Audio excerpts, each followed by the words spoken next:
ਸੋਹਿਲਾ ਰਾਗ ਗੌੜੀ ਦੀਪਕੀ ਮਹਿਲਾ ਪਹਿਲਾ। ਗੁਰੂ ਗ੍ਰੰਥ ਸਾਹਿਬ ਜੀ ਦੇ ਅੰਕ 12 ਤੇ ਇਹ ਬਾਣੀ ਸੋਹਿਲਾ ਸ਼ੁਰੂ ਹੋਣ ਜਾ ਰਹੀ ਹੈ। ਸਤਿਗੁਰੂ ਗੁਰੂ ਗ੍ਰੰਥ ਸਾਹਿਬ ਜੀ ਦੇ ਲੜੀਵਾਰ ਇਸ ਪਾਠ ਅੰਦਰ ਇਹ ਤੀਜੀ ਬਾਣੀ ਹੈ, ਜਿਸ ਨੂੰ ਸਿੱਖ ਰਹਿਤ ਮਰਯਾਦਾ ਵਿੱਚ ਨਿਤਨੇਮ ਦੀ ਬਾਣੀ ਕਰਕੇ ਸ਼ਾਮਲ ਕੀਤਾ ਗਿਆ ਹੈ। ਪਹਿਲੀ ਬਾਣੀ ਗੁਰੂ ਗ੍ਰੰਥ ਸਾਹਿਬ ਦੇ ਅੰਦਰ ਗੁਰੂ ਨਾਨਕ ਸਾਹਿਬ ਜੀ ਦੀ ਉਚਾਰਨ ਕੀਤੀ ਹੋਈ ਜਪ ਹੈ। ਦੂਜੀ ਬਾਣੀ ਸੋ ਦਰ, ਜਿਸ ਨੂੰ ਆਮ ਤੌਰ 'ਤੇ ਅਸੀਂ ਰਹਿਰਾਸ ਦੇ ਨਾਮ ਨਾਲ ਵੀ ਜਾਣਦੇ ਹਾਂ। 5 ਸ਼ਬਦ ਇਸ ਸਰਲੇਖ ਹੇਠ ਹਨ ਔਰ 4 ਸ਼ਬਦ ਅੱਗੇ ਸੋ ਪੁਰਖ ਦੀ ਬਾਣੀ ਹੇਠ ਦਰਜ ਹਨ। ਸਤਿਗੁਰੂ ਗੁਰੂ ਨਾਨਕ ਸਾਹਿਬ ਜੀ ਦਾ ਉਚਾਰਨ ਕੀਤਾ ਹੋਇਆ ਇਹ ਸੋਹਿਲਾ ਬਾਣੀ ਦਾ ਪਹਿਲਾ ਸ਼ਬਦ ਹੈ, ਜੋ ਗੁਰੂ ਗ੍ਰੰਥ ਸਾਹਿਬ ਜੀ ਦੇ ਅੰਕ 12 ਤੇ ਸੁਸ਼ੋਭਿਤ ਹੈ। ਸੋਹਿਲਾ ਬਾਣੀ ਦਾ ਅੱਖਰੀ ਅਰਥ ਹੈ ਮੰਗਲਮਈ ਗੀਤ, ਪਰਮੇਸ਼ਰ ਦੀ ਸਿਫਤ ਸਲਾਹ ਕੀਰਤੀ। ਰਾਗ ਗੌੜੀ ਅਤੇ ਦੀਪਕੀ 2 ਮਿਲਵੇਂ ਰਾਗਾਂ ਦੇ ਵਿੱਚ ਇਸ ਸ਼ਬਦ ਨੂੰ ਗਾਉਣ ਦੀ ਹਦਾਇਤ ਹੈ। ਗੁਰੂ ਨਾਨਕ ਸਾਹਿਬ ਜੀ ਦਾ ਉਚਾਰਨ ਕੀਤਾ ਹੋਇਆ ਇਹ ਪਹਿਲਾ ਸ਼ਬਦ ਹੈ ਅਤੇ ਇਸ ਤੋਂ ਬਾਅਦ 4 ਹੋਰ ਬਾਕੀ ਸ਼ਬਦ ਹਨ। ਕੁੱਲ ਮਿਲਾ ਕੇ 5 ਸ਼ਬਦਾਂ ਦਾ ਇਹ ਸੰਗ੍ਰਹਿ ਹੈ। ਕਈ ਵਾਰ ਅਸੀਂ ਜਾਣੇ ਅਣਜਾਣੇ ਅੰਦਰ ਇਸ ਬਾਣੀ ਨੂੰ ਕੀਰਤਨ ਸੋਹਿਲਾ ਦਾ ਨਾਂ ਦੇ ਕੇ ਵੀ ਯਾਦ ਕਰਦੇ ਹਾਂ, ਜੋ ਕਿ ਅਸ਼ੁੱਧ ਹੈ। ਗੁਰੂ ਗ੍ਰੰਥ ਸਾਹਿਬ ਜੀ ਦੀ ਇਸ ਬਾਣੀ ਦਾ ਨਾਮ ਸੋਹਿਲਾ ਹੈ। ਸਤਿਗੁਰੂ ਗੁਰੂ ਨਾਨਕ ਸਾਹਿਬ ਜੀ ਦਾ ਉਚਾਰਨ ਕੀਤਾ ਹੋਇਆ ਇਹ ਪਹਿਲਾ ਸ਼ਬਦ ਆਓ ਵਿਚਾਰ ਸਹਿਤ ਸ਼ਰਵਣ ਕਰਦੇ ਹਾਂ। ਇੱਕ ਓੰਕਾਰ ਸਤ ਗੁਰ ਪ੍ਰਸਾਦ। ਸਤਿਗੁਰੂ ਗੁਰੂ ਨਾਨਕ ਸਾਹਿਬ ਜੀ ਨੇ ਇਸ ਸ਼ਬਦ ਵਿੱਚ ਅਕਾਲ ਪੁਰਖ ਜੀ ਦਾ ਮੰਗਲ ਸਭ ਤੋਂ ਪਹਿਲਾਂ ਕਰਦਿਆਂ ਹੋਇਆਂ ਬਖਸ਼ਿਸ਼ ਅਕਾਲ ਪੁਰਖ ਜੀ ਨੂੰ ਯਾਦ ਕੀਤਾ ਹੈ। ਅਕਾਲ ਪੁਰਖ ਇੱਕ ਹੈ ਅਤੇ ਐਸੇ ਅਕਾਲ ਪੁਰਖ ਦੀ ਸੋਝੀ ਗੁਰੂ ਦੀ ਕਿਰਪਾ ਦੁਆਰਾ ਹੀ ਹੁੰਦੀ ਹੈ। ਜੈ ਘਰ ਕੀਰਤ ਆਖੀਐ ਕਰਤੇ ਕਾ ਹੋਏ ਵਿਚਾਰੋ। ਜਿਸ ਸਤਸੰਗ ਘਰ ਵਿੱਚ ਪਰਮਾਤਮਾ ਦੀ ਸਿਫਤ ਸਲਾਹ ਕੀਤੀ ਜਾਂਦੀ ਹੈ ਅਤੇ ਕਰਤਾਰ ਦੇ ਗੁਣਾਂ ਦਾ ਵਿਚਾਰ ਹੁੰਦਾ ਹੈ।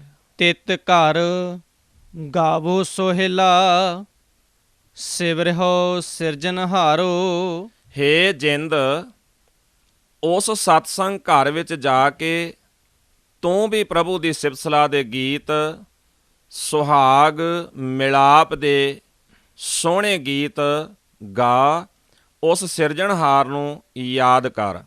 ਇੱਥੇ ਚੇਤਾ ਰੱਖਣ ਵਾਲੀ ਬਾਤ ਹੈ ਕਿ ਸਤਿਗੁਰੂ ਗੁਰੂ ਨਾਨਕ ਸਾਹਿਬ ਜੀ ਦਾ ਉਚਾਰਨ ਕੀਤਾ ਹੋਇਆ ਇਹ ਪਹਿਲਾ ਸ਼ਬਦ, ਜਿਸ ਵਿੱਚ ਸਤਿਗੁਰੂ ਜੀ ਨੇ ਅਕਾਲ ਪੁਰਖ ਜੀ ਦੇ ਮਿਲਾਪ ਦੀ ਗੱਲ ਸਾਡੇ ਨਾਲ ਸਾਂਝੀ ਕੀਤੀ ਹੈ ਅਤੇ ਸਾਨੂੰ ਸਮਝਾਇਆ ਹੈ ਕਿ ਭਲਿਓ ਉਸ ਅਕਾਲ ਪੁਰਖ ਜੀ ਦੀ ਸਿਫਤ ਸਲਾਹ ਸਤਿਗੁਰੂ ਦੀ ਸੰਗਤ ਵਿੱਚ ਜਾ ਕੇ ਹਮੇਸ਼ਾ ਕਰਦੇ ਰਹਿਣਾ ਚਾਹੀਦਾ ਹੈ।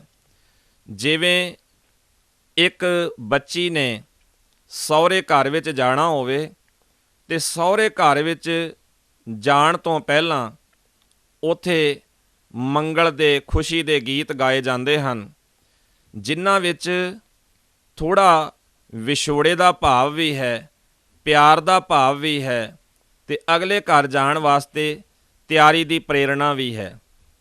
ਸਤਿਗੁਰੂ ਗੁਰੂ ਨਾਨਕ ਸਾਹਿਬ ਜੀ ਨੇ ਇਸ ਸ਼ਬਦ ਅੰਦਰ ਸਾਨੂੰ ਸਮਾਜ ਵਿੱਚ ਰਹਿੰਦਿਆਂ ਹੋਇਆਂ, ਜ਼ਿੰਮੇਵਾਰੀਆਂ ਨਿਭਾਉਂਦਿਆਂ ਹੋਇਆਂ ਅਕਾਲ ਪੁਰਖ ਜੀ ਦੀ ਸਿਫਤ ਸਲਾਹ ਕਰਨ ਲਈ ਪ੍ਰੇਰਿਆ ਹੈ ਕਿ ਭਾਈ ਸਤ ਸੰਗਤ ਘਰ ਵਿੱਚ ਜਿੱਥੇ ਹਮੇਸ਼ਾ ਉਸ ਕਰਤੇ ਦੀ ਕੀਰਤੀ ਹੁੰਦੀ ਹੈ, ਤੁਸੀਂ ਕੀਰਤੀ ਕਰਨ ਲਈ ਸੰਗਤ ਵਿੱਚ ਜੁੜੋ ਔਰ ਗੁਰੂ ਕੀ ਸੰਗਤ ਵਿੱਚ ਜੁੜਦਿਆਂ ਹੋਇਆਂ ਉਸ ਸਿਰਜਣਹਾਰ ਨੂੰ ਸਦਾ ਹੀ ਸਿਮਰੋ, ਉਸ ਦੇ ਮਿਲਾਪ ਲਈ ਕੀਰਤੀ ਕਰਦੇ ਰਹੋ।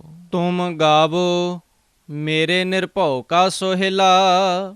ਸਤਿਗੁਰੂ ਆਖਦੇ, ਹੇ ਮੇਰੀ ਜਿੰਦ, ਤੂੰ ਸਤ ਸੰਗੀਆਂ ਨਾਲ ਮਿਲ ਕੇ, ਸਤਿਗੁਰੂ ਜੀ ਨਾਲ ਮਿਲ ਕੇ ਨਿਰਭਉ ਖਸਮ ਦੀ ਸਿਫਤ ਸਲਾਹ ਦੇ ਗੀਤ ਆਖ, ਵਾਹਿਗੁਰੂ ਅਕਾਲ ਪੁਰਖ ਦੇ ਸੋਹਣੇ ਗੁਣ ਗਾਇਨ ਕਰ। ਹਉ ਵਾਰੀ ਜਿਤ ਸੋਹਿਲੈ ਸਦਾ ਸੁਖ ਹੋਏ ਰਹਾਓ। ਸਤਿਗੁਰੂ ਆਖਦੇ, ਮੈਂ ਸਦਕੇ ਹਾਂ ਉਸ ਸਿਫਤ ਸਲਾਹ ਦੇ ਗੀਤ ਤੋਂ ਜਿਸ ਦੀ ਬਰਕਤ ਨਾਲ ਸਦਾ ਸੁਖ ਮਿਲਦਾ ਹੈ। ਸਤਿਗੁਰੂ ਇਸੇ ਲਈ ਰਹਾਓ ਦੀ ਪਹਿਲੀ ਪੰਕਤੀ ਦੇ ਅੰਦਰ ਵੀ ਬਖਸ਼ਿਸ਼ ਕਰਦਿਆਂ ਆਖਦੇ ਹਨ, ਹੇ ਮੇਰੀ ਜਿੰਦ, ਤੂੰ ਵੀ ਗਾ, ਤੂੰ ਵੀ ਉਸ ਸਿਫਤ ਸਲਾਹ ਦੇ ਗੀਤ ਨੂੰ ਜੀਵਨ ਦਾ ਆਧਾਰ ਬਣਾ। ਮੈਂ ਵੀ ਉਸੇ ਸੋਹਿਲੇ ਤੋਂ ਕੁਰਬਾਨ ਹਾਂ, ਬਲਿਹਾਰ ਹਾਂ, ਜਿਸ ਗੀਤ ਨੂੰ ਗਾਉਂਦਿਆਂ ਹੋਇਆਂ ਜੀਵਨ ਅੰਦਰ ਸੁਖ ਵਸਦਾ ਹੈ। ਸੱਚੀ ਬਾਤ ਹੈ, ਮਨੁੱਖ ਸੁਖ ਚਾਹੁੰਦਾ ਹੈ, ਪਰ ਜਿਨ੍ਹਾਂ ਗੱਲਾਂ ਵਿੱਚੋਂ ਸੁਖ ਲੱਭਣ ਦਾ ਅਸੀਂ ਯਤਨ ਕਰ ਰਹੇ ਹਾਂ, ਉਹਨਾਂ ਗੱਲਾਂ ਅੰਦਰ ਫੋਕੀਆਂ ਕਰਮਕਾਂਡੀ ਵਿਚਾਰਾਂ ਦੇ ਅੰਦਰ, ਫੋਕੇ ਕਰਮਕਾਂਡੀ ਜਿੰਨੇ ਵੀ ਸਿਲਸਿਲੇ ਸਾਡੇ ਸਮਾਜ ਅੰਦਰ ਪ੍ਰਚਲਿਤ ਹਨ, ਇਹਨਾਂ ਵਿੱਚ ਸੁੱਖ ਦੀ ਆਸ ਨਹੀਂ ਕੀਤੀ ਜਾ ਸਕਦੀ। ਸੁੱਖ ਮਿਲਦਾ ਹੈ ਤਾਂ ਕੇਵਲ ਪਰਮੇਸ਼ਰ ਦੀ ਸਿਫਤ ਸਲਾਹ ਵਿੱਚੋਂ ਮਿਲਦਾ ਹੈ, ਅਤੇ ਪਰਮੇਸ਼ਰ ਦੀ ਸਿਫਤ ਸਲਾਹ ਕੇਵਲ ਫੋਕੀ ਨਹੀਂ, ਜੇ ਅਸੀਂ ਮਨੋਂ ਕਰੀਏ, ਸਾਡੇ ਹਿਰਦੇ ਦੇ ਅੰਦਰ ਇਹ ਵਸ ਜਾਏ, ਤਾਂ ਜੀਵਨ ਦੇ ਵਿੱਚੋਂ ਹੀ ਸੁੱਖ ਪ੍ਰਾਪਤ ਹੁੰਦਾ ਹੈ, ਪੈਦਾ ਹੁੰਦਾ ਹੈ। ਇਸੇ ਲਈ ਸਤਿਗੁਰੂ ਬਖਸ਼ਿਸ਼ ਕਰਦਿਆਂ ਸਾਨੂੰ ਪਾਵਨ ਬਾਣੀ ਦੇ ਅੰਦਰ ਇਸ ਤਰ੍ਹਾਂ ਵੀ ਸਮਝਾਉਂਦੇ ਹਨ, ਸੁਖ ਨਾਹੀਂ ਬਹੁਤੈ ਧਨ ਖਾਟੈ, ਸੁਖ ਨਾਹੀਂ ਪੇਖੈ ਨ੍ਰਿਤ ਨਾਟੈ, ਸੁਖ ਨਾਹੀਂ ਬਹੁ ਦੇਸ਼ ਕਮਾਏ, ਸਰਬ ਸੁਖਾ ਹਰ ਹਰ ਗੁਣ ਗਾਏ। ਅਤੇ ਸਤਿਗੁਰੂ ਗਰੀਬ ਨਵਾਜ ਸੋਹਿਲਾ ਬਾਣੀ ਦੇ ਪਹਿਲੇ ਸ਼ਬਦ ਦੇ ਰਹਾਉ ਅੰਦਰ ਬਖਸ਼ਿਸ਼ ਕਰਦਿਆਂ ਆਖਦੇ ਹਨ, ਹਉ ਵਾਰੀ ਜਿਤ ਸੋਹਿਲੈ ਸਦਾ ਸੁਖ ਹੋਏ। ਮੈਂ ਕੁਰਬਾਨ ਹਾਂ, ਬਲਿਹਾਰ ਹਾਂ, ਜਿਸ ਸਿਫਤ ਸਲਾਹ ਦੇ ਗੀਤ ਨੂੰ ਗਾਉਣ ਨਾਲ ਜੀਵਨ ਵਿੱਚ ਸੁਖ ਮਿਲਦਾ ਹੈ। ਨਿਤ ਨਿਤ ਜੀਅੜੇ ਸੰਭਾਲੀਆਂ ਨ ਦੇਖੈਗਾ ਦੇਵਨਹਾਰ। ਸੰਭਾਲੀਅਨ ਇਹ ਸ਼ਬਦ ਕਰਮਵਾਚ, ਵਰਤਮਾਨ ਕਾਲ ਅਤੇ ਅਨਪੁਰਖ ਵਿੱਚ ਹੈ। ਸਤਿਗੁਰੂ ਆਖਦੇ ਹਨ, ਹੇ ਜਿੰਦੇ, ਜਿਸ ਖਸਮ ਦੀ ਹਜ਼ੂਰੀ ਵਿੱਚ ਸਦਾ ਹੀ ਜੀਵਾਂ ਦੀ ਸੰਭਾਲ ਹੋ ਰਹੀ ਹੈ, ਜੋ ਦਾਤਾਂ ਦੇਣ ਵਾਲਾ ਹੈ, ਮਾਲਕ ਹਰੇਕ ਜੀਵ ਦੀ ਸੰਭਾਲ ਕਰਦਾ ਹੈ, ਐਸੇ ਪਰਮੇਸ਼ਰ ਨੂੰ ਤੂੰ ਸਦਾ ਗਾ, ਉਸ ਨੂੰ ਚੇਤੇ ਰੱਖ, ਜੋ ਸਾਰੇ ਜੀਵਾਂ ਦੀ ਸੰਭਾਲ ਕਰਦਾ ਹੈ, ਜੋ ਸਾਰਿਆਂ ਜੀਵਾਂ ਨੂੰ ਦੇਖ ਰਿਹਾ ਹੈ, ਪਾਲ ਰਿਹਾ ਹੈ। ਤੇਰੇ ਦਾਨੇ ਕੀਮਤ ਨਾ ਪਵੈ, ਤਿਸ ਦਾਤੇ ਕਵਨ ਸ਼ੁਮਾਰ। ਜਿਸ ਦਾਤਾਰ ਦੀਆਂ ਦਾਤਾਂ ਦਾ ਮੁੱਲ, ਹੇ ਮੇਰੀ ਜਿੰਦ, ਤੇਰੇ ਪਾਸੋਂ ਨਹੀਂ ਪੈ ਸਕਦਾ। ਹੇ ਮੇਰੀ ਜਿੰਦ, ਤੂੰ ਕਰਤੇ ਦੀਆਂ ਦਾਤਾਂ ਦਾ ਮੁੱਲ ਨਹੀਂ ਪਾ ਸਕਦੀ, ਕੀਮਤ ਨਹੀਂ ਲਾ ਸਕਦੀ, ਅੰਦਾਜ਼ਾ ਨਹੀਂ ਲਾ ਸਕਦੀ। ਉਹ ਦਾਤਾਰ ਦਾ ਅੰਤ ਕਿਵੇਂ ਪਾਇਆ ਜਾ ਸਕਦਾ ਹੈ, ਜਿਸ ਦੀਆਂ ਦਾਤਾਂ ਦਾ ਵੀ ਅੰਤ ਪਾਉਣਾ ਔਖਾ ਹੈ। ਸ਼ੁਮਾਰ ਦਾ ਅਰਥ ਹੈ ਅੰਦਾਜ਼ਾ, ਅੰਤ, ਅਖੀਰ। ਭਾਵ ਜਿਸ ਦਾਤੇ ਦੀਆਂ ਦਾਤਾਂ ਇੰਨੀਆਂ ਹਨ, ਉਹਨਾਂ ਦਾ ਅੰਤ ਨਹੀਂ ਪੈ ਸਕਦਾ, ਤਾਂ ਦਾਤਾਂ ਦੇਣ ਵਾਲੇ ਦਾਤਾਰ ਨੂੰ ਗਿਣਤੀ ਮਿਣਤੀ ਵਿੱਚ ਕਿਵੇਂ ਲਿਆਂਦਾ ਜਾ ਸਕਦਾ ਹੈ। ਸੰਬਤ ਸਾਹਾ ਲਿਖਿਆ ਮਿਲ ਕਰ ਪਾਵੋ ਤੇਲ। ਸਤਿਗੁਰੂ ਆਖਦੇ, ਹੇ ਮੇਰੀ ਜਿੰਦ, ਇਹ ਸਾਹਾ ਸਾਰਿਆਂ ਦਾ ਲਿਖਿਆ ਹੈ, ਸਾਰਿਆਂ ਦੇ ਜੀਵਨ ਅੰਦਰ ਇਹ ਮਿਲਾਪ ਦੀ ਘੜੀ, ਇਹ ਮਿਲਾਪ ਦੇ ਪਲ ਸਾਰਿਆਂ ਦੀ ਜ਼ਿੰਦਗੀ ਅੰਦਰ ਹਨ। ਪਰ ਅਸਲ ਵਿੱਚ ਇਹ ਮਿਲਾਪ ਦੇ ਪਲ ਹਾਸਲ ਉਹ ਹੀ ਕਰਦੇ ਹਨ ਜਿਹੜੇ ਸਿਫਤ ਸਲਾਹ ਦੇ ਗੀਤ ਨੂੰ ਗਾਉਂਦੇ ਹਨ, ਜਿਹੜੇ ਵਾਹਿਗੁਰੂ ਅਕਾਲ ਪੁਰਖ ਜੀ ਦੀ ਸਿਫਤ ਸਲਾਹ ਦੇ ਗੀਤ ਤੋਂ ਕੁਰਬਾਨ ਜਾਣਾ ਸਿੱਖ ਲੈਂਦੇ ਹਨ।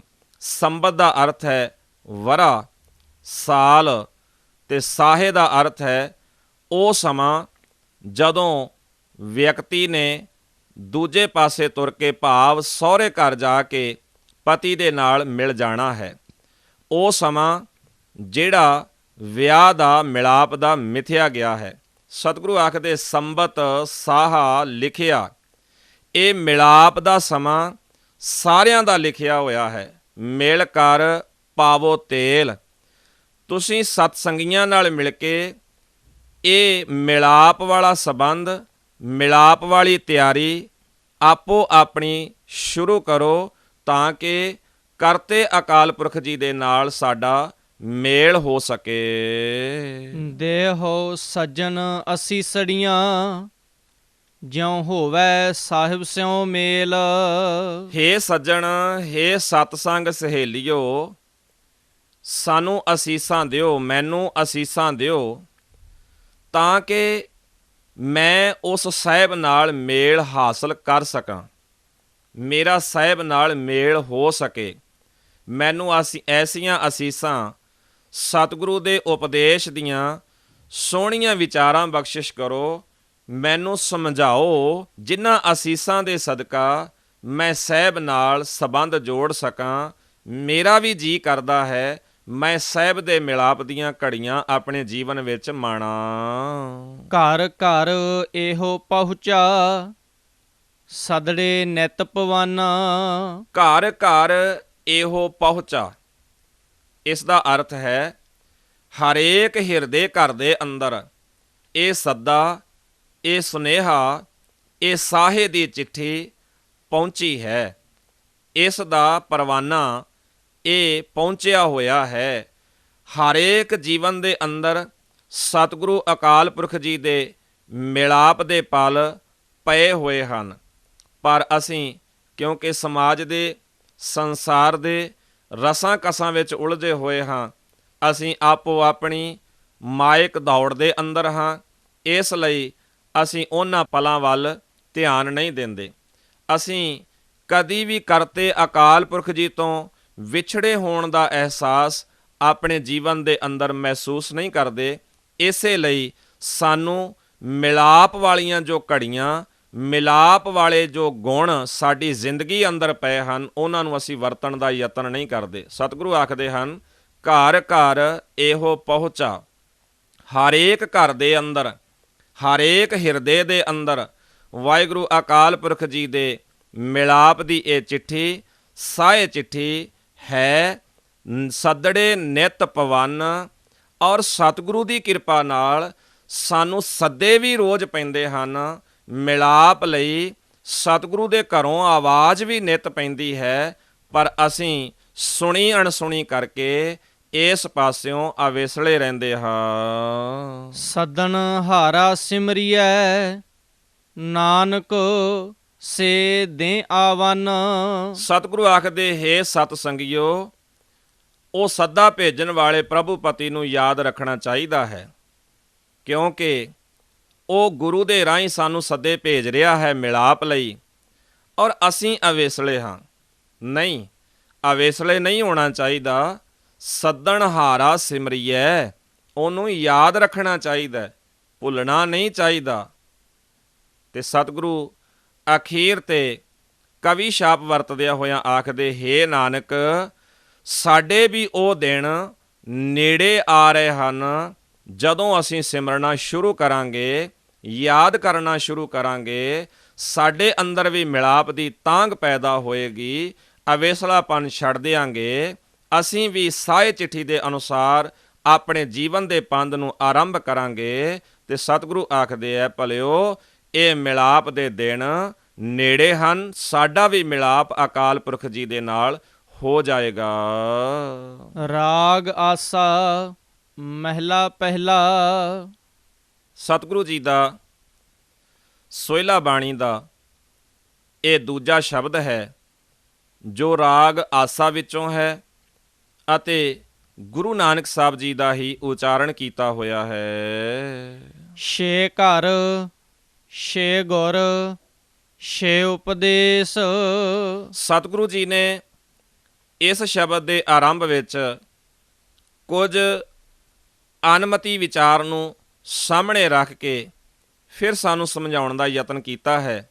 ਸਤਿਗੁਰੂ ਆਖਦੇ, ਹੇ ਭਾਈ, 6 ਸ਼ਾਸਤਰ ਹਨ, 6 ਹੀ ਇਹਨਾਂ ਸ਼ਾਸਤਰਾਂ ਦੇ ਚਲਾਉਣ ਵਾਲੇ ਹਨ, ਭਾਵ ਇਹਨਾਂ ਸ਼ਾਸਤਰਾਂ ਨੂੰ ਜੋ ਲਿਖਣ ਵਾਲੇ ਪੈਦਾ ਕਰਨ ਵਾਲੇ ਹਨ, ਅਤੇ ਇਹਨਾਂ ਸ਼ਾਸਤਰਾਂ ਦੇ 6 ਹੀ ਸਿਧਾਂਤ ਹਨ। ਭਾਵ ਹੈ ਸ਼ਾਸਤਰ 6 ਹਨ, ਸ਼ਾਸਤਰਾਂ ਦੇ ਕਰਤੇ ਵੀ 6 ਹਨ। ਜਿਵੇਂ ਕਿ ਪ੍ਰੋਫੈਸਰ ਸਾਹਿਬ ਸਿੰਘ ਜੀ ਨੇ 6 ਸ਼ਾਸਤਰਾਂ ਦੇ ਜੋ ਨਾਂ ਹਨ ਉਹ ਦਰਪਣ ਅੰਦਰ ਸਾਡੇ ਲਈ ਲਿਖੇ ਹਨ। ਸ਼ਾਂਖ, ਨਿਆਏ, ਵਿਸ਼ੇਸ਼ਕ, ਯੋਗ, ਮੀਮਾਂਸਾ, ਵੇਦਾਂਤ। ਅਤੇ ਇਹਨਾਂ 6 ਸ਼ਾਸਤਰਾਂ ਨੂੰ ਲਿਖਣ ਵਾਲੇ 6 ਹੀ ਕਰਤੇ ਹਨ ਜਿਨ੍ਹਾਂ ਨੇ ਇਹ ਸ਼ਾਸਤਰਾਂ ਨੂੰ ਪੈਦਾ ਕੀਤਾ ਹੈ। ਪਹਿਲਾ ਹੈ ਕਪਲ, ਦੂਜਾ ਗੌਤਮ, ਤੀਜਾ ਕਣਾਦ, ਚੌਥਾ ਪਤੰਜਲੀ, ਪੰਜਵਾਂ ਜੈਮਨੀ ਤੇ 6ਵਾਂ ਵਿਆਸ।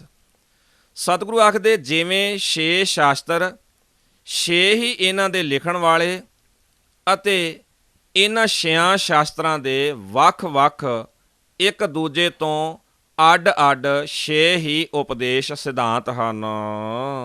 ਗੁਰ ਗੁਰ ਏਕੋ ਵੇਸ ਅਨੇਕ। ਸਤਿਗੁਰੂ ਆਖਦੇ, ਪਰ ਇਹਨਾਂ ਸਾਰਿਆਂ ਦਾ ਮੂਲ ਗੁਰੂ ਪ੍ਰਮਾਤਮਾ ਇੱਕ ਹੈ।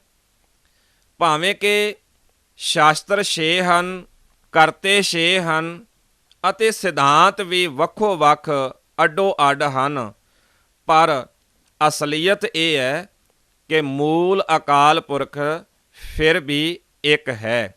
ਇਹ ਸਾਰੇ ਸਿਧਾਂਤ ਉਸ ਪ੍ਰਭੂ ਦੇ ਹੀ ਅਨੇਕਾਂ ਵੇਸ ਹਨ ਜੋ ਵੱਖ-ਵੱਖ ਰੂਪਾਂ ਦੇ ਅੰਦਰ ਸਮਾਜ ਅੰਦਰ ਸਾਨੂੰ ਮਿਲਦੇ ਹਨ। ਕੁੱਲ ਮਿਲਾ ਕੇ ਸਤਿਗੁਰੂ ਜੀ ਇਹ ਸ਼ਬਦ ਦੇ ਰਾਹੀਂ ਬਖਸ਼ਿਸ਼ ਕਰਦੇ ਹਨ ਕਿ ਲਿਖਣ ਵਾਲਿਆਂ ਨੇ ਵੱਖ-ਵੱਖ ਦ੍ਰਿਸ਼ਟੀਕੋਣ ਤੋਂ ਅਕਾਲ ਪੁਰਖ ਜੀ ਬਾਰੇ ਆਪੋ ਆਪਣੇ ਵਿਚਾਰ ਦ੍ਰਿੜ ਕੀਤੇ ਹਨ। ਵੱਖ-ਵੱਖ ਵਿਚਾਰ ਸਾਡੇ ਸਾਹਮਣੇ ਰੱਖਦਿਆਂ ਹੋਇਆਂ ਵੀ ਕਰਤੇ ਨੂੰ ਵੱਖ-ਵੱਖ ਨਹੀਂ ਵੇਖਿਆ ਜਾ ਸਕਦਾ, ਵੰਡਿਆ ਨਹੀਂ ਜਾ ਸਕਦਾ। ਕਰਤੇ ਦਾ ਕੋਈ ਰੂਪ, ਰੇਖ, ਰੰਗ ਆਪੋ ਆਪਣੀ ਮਰਜ਼ੀ ਅਨੁਸਾਰ ਨਿਸ਼ਚਿਤ ਨਹੀਂ ਕੀਤਾ ਜਾ ਸਕਦਾ। ਭਾਵੇਂ ਕਰਤਾ ਇੱਕ ਹੈ, ਵੱਖ-ਵੱਖ ਰੂਪਾਂ ਦੇ ਅੰਦਰ ਸ੍ਰਿਸ਼ਟੀ ਦੇ ਅੰਦਰ ਉਹ ਆਪਣਾ ਰੂਪ ਜ਼ਾਹਰ ਕਰ ਰਿਹਾ ਹੈ, ਪਰ ਸਤਿਗੁਰੂ ਆਖਦੇ ਹਨ ਇਹਨਾਂ ਨੇ ਆਪੋ ਆਪਣੇ ਦ੍ਰਿਸ਼ਟੀਕੋਣ ਤੋਂ ਅਕਾਲ ਪੁਰਖ ਜੀ ਨੂੰ ਬਿਆਨਣ ਦਾ ਯਤਨ ਕੀਤਾ ਹੈ। ਬਾਬਾ ਜੈ ਘਰ ਕਰਤੇ ਕੀਰਤ ਹੋਏ। ਸਤਿਗੁਰੂ ਜੀ ਰਹਾਉ ਦੇ ਇਸ ਬੰਦ ਦੀ ਪਹਿਲੀ ਪੰਕਤੀ ਦੇ ਅੰਦਰ ਬਖਸ਼ਿਸ਼ ਕਰਦਿਆਂ ਆਖਦੇ, ਹੇ ਭਾਈ, ਜਿਸ ਸਤਸੰਗ ਘਰ ਵਿੱਚ ਕਰਤਾਰ ਦੀ ਸਿਫਤ ਸਲਾਹ ਹੁੰਦੀ ਹੈ, ਕਰਤੇ ਦੇ ਗੁਣ ਗਾਏ ਜਾਂਦੇ ਹਨ। ਜਿਸ ਸਤ ਸੰਗਤ ਵਿੱਚ ਗੁਰੂ ਦੇ ਸਬੰਧ ਨਾਲ, ਗੁਰੂ ਦੇ ਰਾਹੀਂ, ਗੁਰੂ ਦੀ ਵਿਚਾਰ ਲੈ ਕੇ ਕਰਤੇ ਨੂੰ ਯਾਦ ਕੀਤਾ ਜਾਂਦਾ ਹੈ, ਤੂੰ ਇਸੇ ਨਾਲ ਹੀ ਆਪਣਾ ਸਬੰਧ ਜੋੜ ਕੇ ਰੱਖ। ਸੋ ਘਰ ਰਾਖ ਵਡਾਈ ਤੋਏ ਰਹਾਓ। ਤੂੰ ਉਸੇ ਸਿਫਤ ਸਲਾਹ ਵਾਲੇ ਘਰ ਸਤ ਸੰਗਤ ਦਾ ਆਸਰਾ ਲਈ ਰੱਖ, ਇਸੇ ਨੂੰ ਸਾਂਭ ਕੇ ਰੱਖ, ਇਸੇ ਵਿੱਚ ਤੇਰੀ ਭਲਾਈ ਹੈ। ਭਾਵ ਸਤਿਗੁਰੂ ਜੀ ਨੇ ਜੋ ਸ਼ਬਦ ਦੇ ਪਹਿਲੇ ਬੰਦ ਅੰਦਰ ਸਾਡੇ ਸਾਹਮਣੇ ਇੱਕ ਵਿਚਾਰ ਰੱਖਿਆ ਸੀ, 6 ਸ਼ਾਸਤਰ ਹਨ, ਸ਼ਾਸਤਰਾਂ ਨੂੰ ਰਚਣ ਵਾਲੇ 6 ਹੀ ਕਰਤੇ ਹਨ ਅਤੇ ਇਹਨਾਂ 6 ਕਰਤਿਆਂ ਨੇ 6 ਸ਼ਾਸਤਰਾਂ ਦੇ ਅੰਦਰ ਵੱਖ-ਵੱਖ ਆਪੋ ਆਪਣੇ ਦ੍ਰਿਸ਼ਟੀਕੋਣ ਬਿਆਨ ਕੀਤੇ ਹਨ। ਸਤਿਗੁਰੂ ਆਖਦੇ, ਹੇ ਭਾਈ, ਇਹੋ ਜਿਹੇ ਵਖਰੇਵਿਆਂ ਵਿੱਚ ਪੈਣ ਨਾਲੋਂ ਚੰਗਾ ਹੈ ਇਹੋ ਜਿਹੇ ਵਖਰੇਵਿਆਂ ਵਿੱਚ ਉਲਝਣ ਦੀ ਥਾਂ 'ਤੇ ਕਰਤੇ ਬਾਰੇ ਆਪੋ ਆਪਣੇ ਵੱਖਰੇ ਵੱਖਰੇ ਦ੍ਰਿਸ਼ਟੀਕੋਣ ਰਚਣ ਦੀ ਥਾਂ ਤੇ ਚੰਗਾ ਹੈ ਇੱਕੋ ਹੀ ਸਤਸੰਗਤ ਦਾ ਆਸਰਾ ਰੱਖ ਲਿਆ ਜਾਏ, ਔਰ ਸਤਸੰਗਤ ਦਾ ਆਸਰਾ ਰੱਖਦਿਆਂ ਹੋਇਆਂ ਸਿਰਫ ਕਰਤੇ ਦੀ ਕੀਰਤੀ ਨੂੰ ਹੀ ਜੀਵਨ ਦਾ ਆਧਾਰ ਬਣਾਇਆ ਜਾਏ। ਕਰਤੇ ਦੀ ਕੀਰਤੀ ਨੂੰ ਆਧਾਰ ਬਣਾਉਣ ਵਿੱਚ ਹੀ ਸਾਡੀ ਭਲਾਈ ਹੈ, ਇਸੇ ਵਿੱਚ ਹੀ ਸਾਡੀ ਵਡਿਆਈ ਹੈ। ਵਿਸੋਏ ਚਸਿਆਂ ਘੜੀਆਂ ਪਹਿਰਾਂ, ਥਿੱਤੀ ਵਾਰੀ ਮਾਹ ਹੋਆ। ਸਤਿਗੁਰੂ ਜੀ ਨੇ ਪਹਿਲੇ ਵਿਚਾਰ ਨੂੰ ਹੀ ਹੋਰ ਦ੍ਰਿੜ ਕਰਦਿਆਂ ਹੋਇਆਂ ਬਖਸ਼ਿਸ਼ ਕੀਤੀ ਹੈ ਤੇ ਮਹਾਰਾਜ ਆਖਦੇ, ਜਿਵੇਂ ਸਮੇਂ ਨੂੰ ਵੱਖੋ ਵੱਖਰੇ ਢੰਗ ਨਾਲ ਮਾਪਣ ਦਾ ਸਾਡਾ ਆਪੋ ਆਪਣਾ ਤਰੀਕਾ ਹੈ। ਅਸੀਂ ਜੇ ਸਮੇਂ ਨੂੰ ਮਾਪਣਾ ਹੋਵੇ, ਸਮੇਂ ਨੂੰ ਸਮਝਣਾ ਹੋਵੇ, ਤੇ ਅਸੀਂ ਚਸਿਆਂ ਦੇ ਰਾਹੀਂ, ਵਿਸਵਿਆਂ ਦੇ ਰਾਹੀਂ, ਘੜੀਆਂ ਦੇ ਰਾਹੀਂ, ਪਹਿਰਾਂ ਦੇ ਰਾਹੀਂ, ਥਿੱਤਾਂ ਦੇ ਰਾਹੀਂ, ਵਾਰਾਂ, ਮਹੀਨਿਆਂ, ਵਰਿਆਂ ਦੇ ਰਾਹੀਂ ਇਸ ਸਮੇਂ ਨੂੰ ਵੰਡ ਲੈਂਦੇ ਹਾਂ। ਸਮੇਂ ਨੂੰ ਵੱਖ-ਵੱਖ ਕਰਕੇ ਅਸੀਂ ਆਪੋ ਆਪਣੀ ਸਹੂਲਤ ਜਿਹੜੀ ਹੈ ਉਹ ਪੈਦਾ ਕਰ ਲੈਂਦੇ ਹਾਂ। ਪਰ ਸਮੇਂ ਨੂੰ ਵੱਖ-ਵੱਖ ਕਰਕੇ ਵੰਡ ਕੇ ਵੇਖਣ ਦਾ ਇਹ ਸਿਰਫ ਸਾਡਾ ਆਪਣਾ ਨਜ਼ਰੀਆ ਹੈ। ਅਸੀਂ ਆਪਣੀ ਸਹੂਲਤ ਲਈ ਸਮੇਂ ਨੂੰ ਘੰਟਿਆਂ ਵਿੱਚ, ਮਿੰਟਾਂ ਵਿੱਚ, ਸਕਿੰਟਾਂ ਵਿੱਚ, ਦਿਨਾਂ ਵਿੱਚ, ਮਹੀਨਿਆਂ ਵਿੱਚ, ਸਾਲਾਂ ਵਿੱਚ ਵੰਡ ਸਕਦੇ ਹਾਂ। ਸਤਿਗੁਰੂ ਆਖਦੇ ਹੈ, ਜਿਵੇਂ ਸਮੇਂ ਨੂੰ ਅਸੀਂ ਆਪੋ ਆਪਣੀ ਮਰਜ਼ੀ ਨਾਲ, ਆਪੋ ਆਪਣੇ ਤਰੀਕੇ ਨਾਲ ਮਿੰਟਾਂ, ਸਕਿੰਟਾਂ, ਦਿਨਾਂ, ਮਹੀਨਿਆਂ, ਸਾਲਾਂ ਵਿੱਚ ਵੰਡਿਆ ਹੈ, ਇਸੇ ਤਰ੍ਹਾਂ ਜੀਵ ਅਕਾਲ ਪੁਰਖ ਨੂੰ ਵੀ ਵੱਖ-ਵੱਖ ਕਰਕੇ ਵੇਖਣ ਦਾ ਯਤਨ ਕਰਦੇ ਹੈ, ਵੰਡ ਕੇ ਦੇਖਣ ਦਾ ਯਤਨ ਕਰਦੇ ਹੈ। ਜਦੋਂ ਕਿ ਭਲਾਈ ਅਕਾਲ ਪੁਰਖ ਨੂੰ ਵੰਡ ਕੇ ਵੇਖਣ ਵਿੱਚ ਨਹੀਂ, ਆਪੋ ਆਪਣੇ ਦ੍ਰਿਸ਼ਟੀਕੋਣ ਤੈਅ ਕਰਨ ਨਾਲ ਅਕਾਲ ਪੁਰਖ ਦੀ ਸਮਝ ਨਹੀਂ ਲੱਗੇਗੀ, ਸਗੋਂ ਅਕਾਲ ਪੁਰਖ ਦੀ ਵਡਿਆਈ ਕੀਤਿਆਂ ਹੀ ਸਾਡੇ ਜੀਵਨ ਦੀ ਭਲਾਈ ਹੈ। ਸੂਰਜ ਏਕੋ ਰੁੱਤ ਅਨੇਕ। ਸਤਿਗੁਰੂ ਆਖਦੇ, ਹੁਣ ਸੂਰਜ ਇੱਕ ਹੈ, ਪਰ ਸੂਰਜ ਨਾਲ ਸੰਬੰਧਿਤ ਰੁੱਤਾਂ ਵੱਖ-ਵੱਖ ਹਨ। ਜਿਵੇਂ ਸਮਾਂ ਬਦਲਦਾ ਰਹਿੰਦਾ ਹੈ, ਸੂਰਜ ਲਗਾਤਾਰ ਇੱਕ ਰਾਸ਼ ਤੋਂ ਦੂਜੀ ਰਾਸ਼ ਦੇ ਅੰਦਰ ਜਾਂਦਾ ਹੋਇਆ, ਇਹਦੇ ਨਾਲ ਸੰਬੰਧਿਤ ਫਿਰ ਰੁੱਤਾਂ ਬਦਲਦੀਆਂ ਰਹਿੰਦੀਆਂ ਹਨ। ਸਤਿਗੁਰੂ ਆਖਦੇ, ਜਿਵੇਂ ਰੁੱਤਾਂ ਥਿਰ ਨਹੀਂ, ਅੱਗੇ ਤੋਂ ਅੱਗੇ ਨਵੀਆਂ ਰੁੱਤਾਂ ਜਿਹੜੀਆਂ ਉਹ ਸਾਹਮਣੇ ਆ ਜਾਂਦੀਆਂ। ਹਾਲਾਂਕਿ 6 ਰੁੱਤਾਂ ਮਿਥੀਆਂ ਹੋਈਆਂ, ਇੱਕ ਰੁੱਤ ਖਤਮ ਹੁੰਦੀ ਹੈ, ਦੂਜੀ ਰੁੱਤ ਸ਼ੁਰੂ ਹੋ ਜਾਂਦੀ ਹੈ, ਦੂਜੀ ਰੁੱਤ ਖਤਮ ਹੁੰਦੀ ਹੈ ਤਾਂ ਤੀਜੀ ਰੁੱਤ ਸ਼ੁਰੂ ਹੋ ਜਾਂਦੀ ਹੈ। ਸਤਿਗੁਰੂ ਆਖਦੇ, ਸੂਰਜ ਇੱਕ ਹੈ, ਪਰ ਸੂਰਜ ਨਾਲ ਸੰਬੰਧਿਤ ਰੁੱਤਾਂ ਵੱਖ-ਵੱਖ ਹਨ, ਅਨੇਕ ਹਨ। ਨਾਨਕ ਕਰਤੇ ਕੇ ਕੇਤੇ ਵੇਸ। ਕਰਤਾ ਤਾਂ ਇੱਕ ਹੈ, ਪਰ ਕਰਤੇ ਦੇ ਵੇਸ, ਕਰਤੇ ਦੇ ਰੂਪ, ਕਰਤੇ ਦੇ ਇਸ ਸਮਾਜ ਵਿੱਚ ਪ੍ਰਗਟ ਹੋਣ ਦੇ ਜੋ ਢੰਗ ਤਰੀਕੇ ਹਨ ਉਹ ਵੱਖ-ਵੱਖ ਮੰਨੇ ਜਾ ਸਕਦੇ ਹੈ। ਹੇ ਨਾਨਕ, ਕਰਤਾਰ ਦੇ ਇਹ ਸਾਰੇ ਸਿਧਾਂਤ ਅਨੇਕਾਂ ਉਹਦੇ ਆਪਣੇ ਸਰੂਪ ਹਨ, ਵੱਖ-ਵੱਖ ਲੋਕਾਂ ਨੇ ਮਿਥੇ ਹੋਏ ਹਨ। ਜਿਵੇਂ ਸੂਰਜ ਤਾਂ ਭਾਵੇਂ ਇੱਕ ਹੈ, ਪਰ ਸੂਰਜ ਨਾਲ ਸੰਬੰਧਿਤ ਰੁੱਤਾਂ ਵੱਖ-ਵੱਖ ਹਨ। ਸਮਾਂ ਇੱਕ ਹੈ, ਪਰ ਸਮੇਂ ਨੂੰ ਵੰਡ ਕੇ ਦੇਖਣ ਦਾ ਜੋ ਸਾਡਾ ਤਰੀਕਾ ਹੈ ਉਹ ਵੱਖ-ਵੱਖ ਹੈ। ਜਿਵੇਂ ਅਕਾਲ ਪੁਰਖ ਇੱਕ ਹੈ, ਪਰ ਅਕਾਲ ਪੁਰਖ ਨੂੰ ਸਮਝਣ ਵਾਲਿਆਂ ਦੇ ਵਿਚਾਰ ਆਪੋ ਆਪਣੇ ਹਨ, ਉਹ ਆਪਣੇ ਆਪਣੇ ਤਰੀਕੇ ਨਾਲ ਬਿਆਨ ਕਰਦੇ ਹਨ। ਸਤਿਗੁਰੂ ਜੀ ਨੇ ਰਹਾਉ ਵਾਲੇ ਬੰਦ 'ਤੇ ਸਾਨੂੰ ਕੇਂਦਰਿਤ ਕੀਤਾ ਹੈ ਕਿ ਅਸੀਂ ਵਖਰੇਵੇਂ ਵਿੱਚ ਪੈ ਕੇ ਕਰਤੇ ਦਾ ਕੋਈ ਅੰਤ ਨਹੀਂ ਪਾਉਣਾ, ਕਰਤੇ ਦੇ ਬਾਰੇ ਇਹ ਬਿਆਨ ਨਹੀਂ ਕਰਨਾ ਕਿ ਕਰਤਾ ਕਿੰਨਾ ਵੱਡਾ ਹੈ, ਕਰਤੇ ਦੇ ਕਿੰਨੇ ਕੁ ਰੂਪ ਹਨ, ਸਗੋਂ ਇਹ ਦੇਖਣਾ ਹੈ ਕਿ ਕਰਤੇ ਦੀ ਵਡਿਆਈ ਸਾਡੇ ਜੀਵਨ ਲਈ ਕਿੰਨੀ ਲਾਭਦਾਇਕ ਹੈ। ਰਾਗ ਧਨਾਸਰੀ ਮਹਿਲਾ ਪਹਿਲਾ। ਸੋਹਿਲਾ ਬਾਣੀ ਦਾ ਇਹ ਤੀਜਾ ਸ਼ਬਦ ਹੈ। ਗੁਰੂ ਨਾਨਕ ਸਾਹਿਬ ਜੀ ਦਾ ਹੀ ਉਚਾਰਨ ਕੀਤਾ ਹੋਇਆ ਹੈ ਅਤੇ ਰਾਗ ਧਨਾਸਰੀ ਵਿੱਚੋਂ ਹੈ। ਗਗਨ ਮੈ ਥਾਲ ਰਵ ਚੰਦ ਦੀਪਕ ਬਨੇ, ਤਾਰਿਕਾ ਮੰਡਲ ਜਨਕ ਮੋਤੀ। ਸਤਿਗੁਰੂ ਗੁਰੂ ਨਾਨਕ ਸਾਹਿਬ ਜੀ ਨੇ ਇਸ ਪਾਵਨ ਸ਼ਬਦ ਦੇ ਅੰਦਰ ਜੋ ਇੱਕ ਸਮਾਜ ਅੰਦਰ ਧਾਰਮਿਕ ਤੌਰ ਤੇ ਪ੍ਰਚਲਿਤ ਰਵਾਇਤ ਆਰਤੀ ਦੀ ਚੱਲ ਰਹੀ ਸੀ, ਸਤਿਗੁਰੂ ਜੀ ਨੇ ਇਹਨਾਂ ਸ਼ਬਦਾਂ ਦੁਆਰਾ ਇਸ ਪ੍ਰਚਲਿਤ ਆਰਤੀ ਦਾ ਖੰਡਨ ਕੀਤਾ ਹੈ।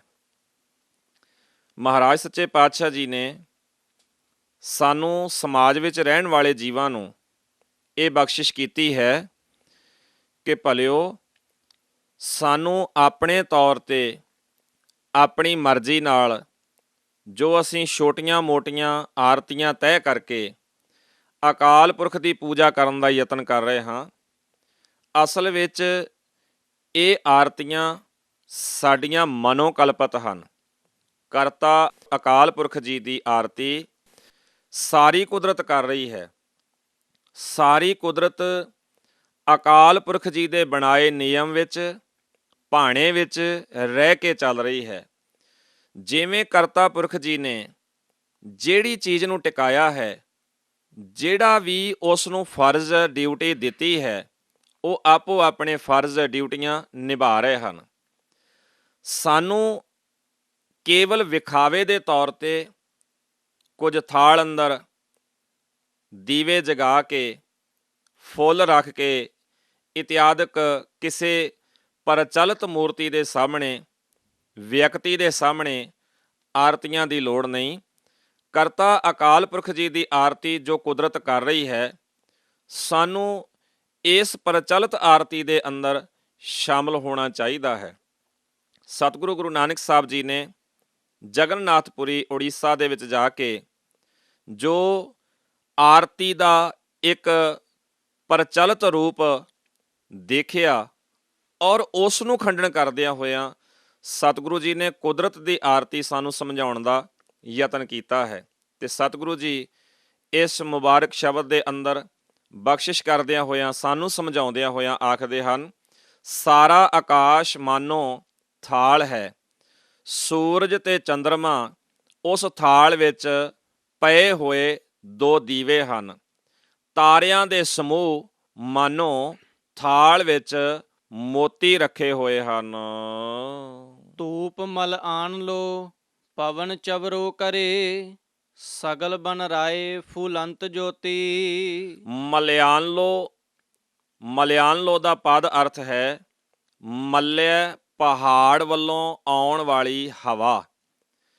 ਕਹਿੰਦੇ ਜਿਹੜੀ ਮੱਲਿਆ ਪਰਬਤ ਵੱਲੋਂ ਖੁਸ਼ਬੂਦਾਰ ਚੰਦਨ ਨਾਲ ਸੁਗੰਧਿਤ ਹੋ ਕੇ ਹਵਾ ਆ ਰਹੀ ਹੈ, ਮਾਨੋ ਕਰਤੇ ਅਕਾਲ ਪੁਰਖ ਜੀ ਦੀ ਇਸ ਕੁਦਰਤ ਦੇ ਅੰਦਰ ਇਹ ਧੂਫ ਆਪਣੇ ਆਪ ਵਿੱਚ ਧੁਖ ਰਿਹਾ ਹੈ। ਹਵਾ ਚੌਰ ਕਰ ਰਹੀ ਹੈ। ਸਾਰੀ ਬਨਸਪਤੀ ਜੋਤ ਰੂਪ ਪ੍ਰਭੂ ਦੀ ਆਰਤੀ ਵਾਸਤੇ ਫੁੱਲ ਅਰਪਣ ਕਰ ਰਹੀ ਹੈ। ਕੈਸੀ ਆਰਤੀ ਹੋਏ। ਹੇ ਕਰਤਾ ਪੁਰਖ ਜੀ, ਤੇਰੀ ਕੈਸੀ ਸੁੰਦਰ ਆਰਤੀ ਹੋ ਰਹੀ ਹੈ। ਕਿੰਨੀ ਸੁੰਦਰ ਆਰਤੀ ਇਹ ਕੁਦਰਤ ਆਪਣੇ ਆਪ ਵਿੱਚ ਕਰ ਰਹੀ ਹੈ। ਭਵ ਖੰਡਨਾ ਤੇਰੀ ਆਰਤੀ। ਹੇ ਜਨਮ ਮਰਨ ਕੱਟਣ ਵਾਲੇ ਪਰਮੇਸ਼ਰ ਜੀ, ਜਿਹੜੇ ਇਹ ਕੁਦਰਤ ਦੇ ਵੱਖ-ਵੱਖ ਪੱਖ ਤੁਹਾਡੀ ਆਰਤੀ ਕਰ ਰਹੇ ਹਨ, ਕਿੰਨੀ ਅਦਭੁਤ, ਭਾਵ ਕਿੰਨੀ ਸੁੰਦਰ, ਸੋਹਣੀ, ਰਹੱਸਮਈ ਇਹ ਆਰਤੀ ਤੁਹਾਡੀ ਚੱਲ ਰਹੀ ਹੈ। ਅਨਹਤਾ ਸ਼ਬਦ ਵਾਜੰਤ ਭੇਰੀ ਰਹਾਓ। ਅਨਹਤਾ, ਅਨਹਤ ਜੋ ਬਿਨਾਂ ਵਜਾਏ ਵੱਜੇ, ਇੱਕ ਰਸ ਵੱਜੇ, ਭਾਵ ਤੁਹਾਡਾ ਜੋ ਹੁਕਮ, ਸ਼ਬਦ ਇਸ ਸਾਰੀ ਕਾਇਨਾਤ ਵਿੱਚ ਇੱਕ ਬਰਾਬਰ ਵੱਜ ਰਿਹਾ ਹੈ ਤੇ ਸਦਾ ਵੱਜ ਰਿਹਾ ਹੈ, ਬਿਨਾਂ ਰੁਕਣ ਤੋਂ ਵੱਜ ਰਿਹਾ ਹੈ। ਸਾਰੇ ਜੀਵਾਂ ਦੇ ਵਿੱਚ ਵੀ ਤੇਰੀ ਹੀ ਜੀਵਨ ਰੌਂ ਚੱਲ ਰਹੀ ਹੈ। ਮਾਨੋ ਤੇਰੀ ਆਰਤੀ ਵਾਸਤੇ ਇਹ ਨਗਾਰੇ ਵੱਜ ਰਹੇ ਹਨ।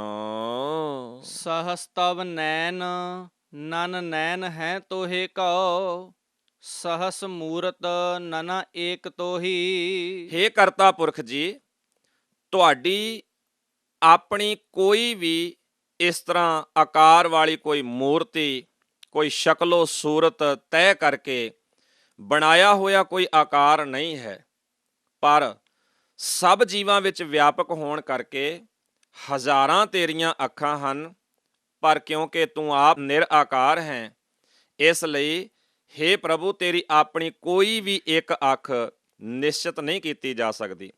ਹਜ਼ਾਰਾਂ ਹੀ ਤੇਰੀਆਂ ਆਪਣੀਆਂ ਸ਼ਕਲਾਂ ਹਨ ਜੋ ਇਸ ਕੁਦਰਤ ਦੇ ਅੰਦਰ ਦਿਖਾਈ ਦਿੰਦੀਆਂ ਹਨ, ਪਰ ਉਂਝ ਇਸ ਕੁਦਰਤ ਨੂੰ ਛੱਡ ਕੇ ਤੇਰੀ ਆਪਣੀ ਇੱਕ ਵੀ ਮੂਰਤੀ ਨਹੀਂ ਬਣਾਈ ਜਾ ਸਕਦੀ, ਕੋਈ ਸ਼ਕਲ ਤਿਆਰ ਨਹੀਂ ਕੀਤੀ ਜਾ ਸਕਦੀ। ਸਹਸ ਪਦ ਬਿਮਲ ਨਨ ਏਕ ਪਦ ਗੰਧ ਬਿਨ, ਸਹਸ ਤਵ ਗੰਧ ਇਮ ਚਲਤ ਮੋਹੀ। ਹੇ ਵਾਹਿਗੁਰੂ ਅਕਾਲ ਪੁਰਖ ਜੀ, ਹਜ਼ਾਰਾਂ ਸੋਹਣੇ ਤੇਰੇ ਪੈਰ ਹਨ, ਪਰ ਕਿਉਂਕਿ ਤੂੰ ਨਿਰਆਕਾਰ ਹੈ, ਇਸ ਲਈ ਤੇਰਾ ਆਪਣਾ ਨਿੱਜੀ ਤੌਰ ਤੇ ਕੋਈ ਪੈਰ ਨਹੀਂ ਹੈ। ਹਜ਼ਾਰਾਂ ਤੇਰੇ ਨੱਕ ਹਨ, ਪਰ ਕਿਉਂਕਿ ਨਿਰਆਕਾਰ ਹੋਣ ਕਰਕੇ ਤੇਰਾ ਆਪਣਾ ਕੋਈ ਵੀ ਨੱਕ ਨਹੀਂ ਹੈ। ਤੇਰੇ ਕੌਤਕਾਂ ਨੇ ਮੈਨੂੰ ਬਹੁਤ ਹੈਰਾਨ ਕੀਤਾ ਹੈ। ਮੈਂ ਬਹੁਤ ਪਿਆਰ ਨਾਲ ਤੇਰੀ ਇਸ ਆਰਤੀ ਨੂੰ ਤੱਕ ਰਿਹਾ ਹਾਂ, ਤੇਰੇ ਇਹਨਾਂ ਚੋਜਾਂ ਨੂੰ ਤੱਕ ਰਿਹਾ ਹਾਂ। ਸਤਿਗੁਰੂ ਜੀ ਨੇ ਬਖਸ਼ਿਸ਼ ਕਰਦਿਆਂ ਹੋਇਆਂ ਇਸ ਬੰਦ ਦੇ ਅੰਦਰ ਇਹ ਸਮਝਾਉਣ ਦਾ ਯਤਨ ਕੀਤਾ ਹੈ ਕਿ ਕਰਤਾ ਅਕਾਲ ਪੁਰਖ ਜੀ ਆਪ ਨਿਰਆਕਾਰ ਹਨ, ਕਰਤੇ ਦਾ ਆਪਣਾ ਕੋਈ ਆਕਾਰ ਨਹੀਂ। ਆਪਾਂ ਜਪ ਬਾਣੀ ਅੰਦਰ ਵੀ ਪੜ੍ਹਦੇ ਹਾਂ ਤੇ ਸਤਿਗੁਰੂ ਜੀ ਨੇ ਬਖਸ਼ਿਸ਼ ਕਰਦਿਆਂ ਜਪ ਬਾਣੀ ਦੇ ਅੰਦਰ ਵੀ ਸਾਨੂੰ ਇਹ ਸੋਝੀ ਬਖਸ਼ਿਸ਼ ਕੀਤੀ ਹੈ, ਥਾਪਿਆ ਨਾ ਜਾਏ ਕੀਤਾ ਨਾ ਹੋਏ, ਆਪੇ ਆਪ ਨਿਰੰਜਨ ਸੋਏ। ਸਤਿਗੁਰੂ ਜੀ ਸੁਖਮਣੀ ਬਾਣੀ ਦੇ ਅੰਦਰ ਵੀ ਕੁਝ ਇਸੇ ਤਰ੍ਹਾਂ ਦਾ ਭਾਵ ਸਾਨੂੰ ਸਪਸ਼ਟ ਕਰਦੇ ਹਨ ਤੇ ਬਖਸ਼ਿਸ਼ ਕਰਦਿਆਂ ਆਖਦੇ ਹਨ, ਨਿਰਗੁਣ ਸਰਗੁਣ ਨਿਰੰਕਾਰ ਸ਼ੁੰਨ ਸਮਾਧੀ ਆਪ। ਅਕਾਲ ਪੁਰਖ ਜੀ ਜਿੱਥੇ ਨਿਰਗੁਣ ਭਾਵ ਨਿਰਆਕਾਰ ਹਨ, ਉੱਥੇ ਇਸ ਸ੍ਰਿਸ਼ਟੀ ਦੇ ਰਾਹੀਂ ਸਰਗੁਣ ਸਰੂਪ ਵੀ ਹਨ। ਆਪ ਸ੍ਰਿਸ਼ਟੀ ਵਿੱਚ ਰਚ ਕੇ ਜੀਵਾਂ ਵਿੱਚ ਪ੍ਰਕਿਰਤੀ ਦੇ ਵੱਖ-ਵੱਖ ਰੂਪਾਂ ਦੇ ਵਿੱਚ ਦੀ ਦਰਸ਼ਨ ਦਿੰਦੇ ਹਨ।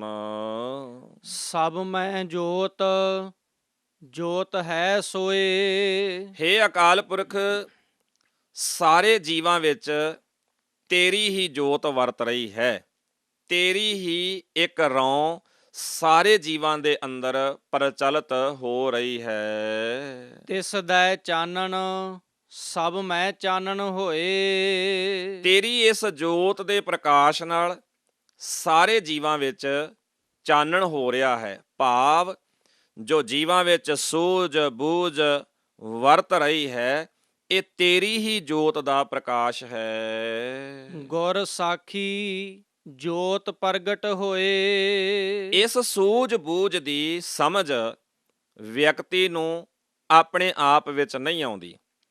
ਇਸ ਜੋਤ ਨੂੰ, ਇਸ ਸੂਝ ਬੂਝ ਨੂੰ, ਜੀਵਾਂ ਦੇ ਅੰਦਰ ਚੱਲਦੀ ਇਸ ਰੌਂ ਨੂੰ ਪ੍ਰਗਟ ਕਰਨ ਲਈ, ਸਮਝਣ ਲਈ ਗੁਰੂ ਸਿੱਖਿਆ ਦੀ ਅਤ ਜ਼ਰੂਰਤ ਹੈ। ਗੁਰੂ ਦੀ ਸਿੱਖਿਆ ਨਾਲ ਹੀ ਅਕਾਲ ਪੁਰਖ ਜੀ ਵਾਲੀ ਇਹ ਸੋਹਣੀ ਸੋਝੀ ਬਖਸ਼ਿਸ਼ ਹੁੰਦੀ ਹੈ। ਜੋ ਤਿਸ ਭਾਵੈ ਸੋ ਆਰਤੀ ਹੋਏ। ਹੇ ਵਾਹਿਗੁਰੂ ਅਕਾਲ ਪੁਰਖ ਜੋ ਤੈਨੂੰ ਭਾਉਂਦਾ ਹੈ, ਜੋ ਤੈਨੂੰ ਚੰਗਾ ਲੱਗਦਾ ਹੈ, ਜਿਸ ਤਰੀਕੇ ਨਾਲ ਤੇਰੇ ਬਣੇ ਹੋਏ ਨਿਯਮ, ਜੋ ਤੇਰਾ ਇਹ ਵਰਤਾਰਾ ਹੈ ਸ੍ਰਿਸ਼ਟੀ ਦਾ, ਜਦੋਂ ਅਸੀਂ ਇਹਦੇ ਵਿੱਚ ਰਹਿ ਕੇ ਤੁਰਦੇ ਹਾਂ, ਤੇਰੇ ਭਾਣੇ ਨੂੰ ਮੰਨ ਕੇ ਚੱਲਦੇ ਹਾਂ, ਅਸਲ ਵਿੱਚ ਸਾਡੇ ਲਈ ਇਹੋ ਹੀ ਆਰਤੀ ਹੈ। ਸਾਡੇ ਲਈ ਸੋਹਣੀ ਆਰਤੀ ਤੇਰੇ ਨਿਯਮ ਵਿੱਚ ਚੱਲਣਾ ਹੀ ਹੈ। ਹਰ ਚਰਨ ਕਮਲ ਮਕਰੰਦ ਲੋਭਿਤ ਮਨੋ ਆਨੰਦਨੋ ਮੋਹ ਆਹੀ ਪਿਆਸਾ। ਹੇ ਰੱਬ ਜੀ ਤੇਰੇ ਚਰਨ ਰੂਪ ਕੌਲ ਫੁੱਲਾਂ ਦੇ ਰਸ ਲਈ ਮੇਰਾ ਮਨ ਭੌਰਾ ਲਲਚਾਉਂਦਾ ਹੈ। ਤੇਰੇ ਚਰਨ ਕਮਲਾਂ ਦੇ ਮਕਰੰਦ ਨੂੰ ਮਾਨਣ ਲਈ ਮੇਰਾ ਭੌਰਾ ਸਦਾ ਹੀ ਤਾਂਘਦਾ ਹੈ। ਹਰ ਰੋਜ਼ ਮੈਨੂੰ ਇਸੇ ਰਸ ਦੀ ਪਿਆਸ ਲੱਗੀ ਹੋਈ ਹੈ। ਕਿਰਪਾ ਜਲ ਦੇ ਨਾਨਕ ਸਾਰੰਗ ਕੋ, ਹੋਏ ਜਾਤੇ ਤੇਰਾ ਨਾਏ ਵਾਸਾ। ਸਾਧ ਸੰਗਤ ਜੀ, ਸਾਰੰਗ ਸ਼ਬਦ ਗੁਰੂ ਗ੍ਰੰਥ ਸਾਹਿਬ ਵਿੱਚ ਕਈ ਰੂਪਾਂ ਵਿੱਚ ਵਰਤਿਆ ਮਿਲਦਾ ਹੈ, ਪਰ ਇੱਥੇ ਸਤਿਗੁਰੂ ਜੀ ਨੇ ਸਾਰੰਗ ਸ਼ਬਦ ਪਪੀਏ ਲਈ ਵਰਤਿਆ ਹੈ ਤੇ ਸਤਿਗੁਰੂ ਜੀ ਆਖਦੇ ਹਨ, ਮੈਂ ਤੇਰਾ ਪਪੀਆ ਹਾਂ ਤੇ ਮੈਨੂੰ ਤੇਰੇ ਹੀ ਮਿਹਰ ਜਲ ਦੀ ਤਾਂਘ ਹੈ, ਇੱਛਾ ਹੈ, ਜਿਸ ਦੀ ਬਰਕਤ ਨਾਲ ਮੈਂ ਤੇਰੇ ਨਾਮ ਵਿੱਚ ਟਿਕਿਆ ਰਾਂ। ਕਿਰਪਾ ਕਰਕੇ ਮੈਨੂੰ ਨਾਮ ਜਲ, ਉਪਦੇਸ਼ ਦਾ ਜਲ ਬਖਸ਼ਿਸ਼ ਕਰ, ਤਾਂ ਕਿ ਮੇਰੇ ਜੀਵਨ ਦੀ ਪਿਆਸ ਬੁਝ ਜਾਏ ਅਤੇ ਮੇਰਾ ਜੀਵਨ ਸਫਲ ਹੋ ਜਾਏ। ਰਾਗ ਗੌੜੀ ਪੂਰਬੀ ਮਹਿਲਾ ਚੌਥਾ। ਗੁਰੂ ਰਾਮਦਾਸ ਜੀ ਦਾ ਉਚਾਰਨ ਕੀਤਾ ਹੋਇਆ ਸੋਹਿਲੇ ਦਾ ਇਹ ਚੌਥਾ ਸ਼ਬਦ ਹੈ ਅਤੇ ਰਾਗ ਗੌੜੀ ਪੂਰਬੀ ਵਿੱਚ ਉਚਾਰਨ ਕੀਤਾ ਹੋਇਆ ਹੈ। ਕਾਮ ਕ੍ਰੋਧ ਨਗਰ ਬਹੁ ਭਰਿਆ, ਮਿਲ ਸਾਧੂ ਖੰਡਲ ਖੰਡਾ ਹੈ। ਸਤਿਗੁਰੂ ਗੁਰੂ ਰਾਮਦਾਸ ਸੱਚੇ ਪਾਤਸ਼ਾਹ ਇਸ ਪਾਵਨ ਸ਼ਬਦ ਅੰਦਰ ਸਾਡੇ ਜੀਵਨ ਦੇ ਇਸ ਵਰਤਾਰੇ ਨੂੰ ਬੜੇ ਪਿਆਰੇ ਸ਼ਬਦਾਂ ਦੇ ਵਿੱਚ ਪ੍ਰਗਟ ਕਰਦੇ ਹਨ। ਸਤਿਗੁਰੂ ਆਖਦੇ, ਮਨੁੱਖ ਦਾ ਇਹ ਸਰੀਰ ਸ਼ਹਿਰ ਕਾਮ ਕ੍ਰੋਧ ਨਾਲ ਭਰਿਆ ਰਹਿੰਦਾ ਹੈ। ਇਹ ਮਨੁੱਖ ਦਾ ਸਰੀਰ ਵਿਕਾਰਾਂ ਦੇ ਨਾਲ ਸਦਾ ਹੀ ਨਕਾ ਨਕ ਰਹਿੰਦਾ ਹੈ। ਪੂਰਬ ਲਿਖਤ ਲਿਖੇ ਗੁਰ ਪਾਇਆ, ਮਨ ਹਰ ਲਿਵ ਮੰਡਲ ਮੰਡਾ ਹੈ। ਸਤਿਗੁਰੂ ਜੀ ਆਖਦੇ ਹਨ, ਜਿਸ ਮਨੁੱਖ ਨੂੰ ਆਪਣੀ ਜ਼ਿੰਦਗੀ ਅੰਦਰ ਗੁਰੂ ਦੀ ਸਿੱਖਿਆ ਨਾਲ ਸੋਝੀ ਪੈਦਾ ਹੋਣੀ ਸ਼ੁਰੂ ਹੋਈ, ਜਿਸ ਮਨੁੱਖ ਨੇ ਮਨ ਤੂੰ ਜੋਤ ਸਰੂਪ ਹੈ ਆਪਣਾ ਮੂਲ ਪਛਾਣ ਵਾਲੇ ਰਾਹ ਤੇ ਤੁਰਦਿਆਂ ਹੋਇਆਂ ਸਹਿਜ ਸਹਿਜ ਆਪਣੇ ਮੂਲ ਨੂੰ ਪਛਾਣਨ ਲਈ ਯਤਨ ਸ਼ੁਰੂ ਕੀਤੇ, ਪੂਰਬ ਲਿਖਤ ਲਿਖੇ ਅਨੁਸਾਰ, ਭਾਵ ਜਿਸ ਨੇ ਪਹਿਲਾਂ ਤਿਆਰੀ ਆਪਣੇ ਜੀਵਨ ਵਿੱਚ ਆਰੰਭ ਕਰ ਲਈ, ਉਸ ਨੇ ਗੁਰੂ ਨਾਲ ਪੱਕੀ ਸਾਂਝ ਪਾ ਲਈ, ਉਸ ਨੇ ਗੁਰੂ ਦੀ ਨੇੜਤਾ ਪ੍ਰਾਪਤ ਕਰ ਲਈ ਤੇ ਸਤਿਗੁਰੂ ਆਖਦੇ, ਉਸ ਦੇ ਮਨ ਵਿੱਚ ਅਕਾਲ ਪੁਰਖ ਜੀ ਦੀ ਲਿਵ, ਅਕਾਲ ਪੁਰਖ ਜੀ ਨਾਲ ਸਾਂਝ ਜਿਹੜੀ ਹੈ ਉਹ ਸਦਾ ਹੀ ਬਣੀ ਰਹਿੰਦੀ ਹੈ। ਮੰਡਲ ਮੰਡਾ, ਉਹ ਵਿਅਕਤੀ ਸਦਾ ਹੀ ਅਕਾਲ ਪੁਰਖ ਦੇ ਚਰਨਾਂ ਵਿੱਚ ਜੁੜਿਆ ਰਹਿੰਦਾ ਹੈ। ਕਰ ਸਾਧੂ ਅੰਜੁਲੀ ਪੁੰਨ ਵੱਡਾ ਹੈ। ਸਤਿਗੁਰੂ ਜੀ ਆਖਦੇ, ਇਸੇ ਕਰਕੇ ਸਾਨੂੰ ਗੁਰੂ ਅੱਗੇ ਹੱਥ ਜੋੜ ਕੇ ਤੇ ਇਸੇ ਤਰ੍ਹਾਂ ਇਸ ਭਲੇ ਕੰਮ ਲਈ ਤਿਆਰ ਰਹਿਣਾ ਚਾਹੀਦਾ ਹੈ।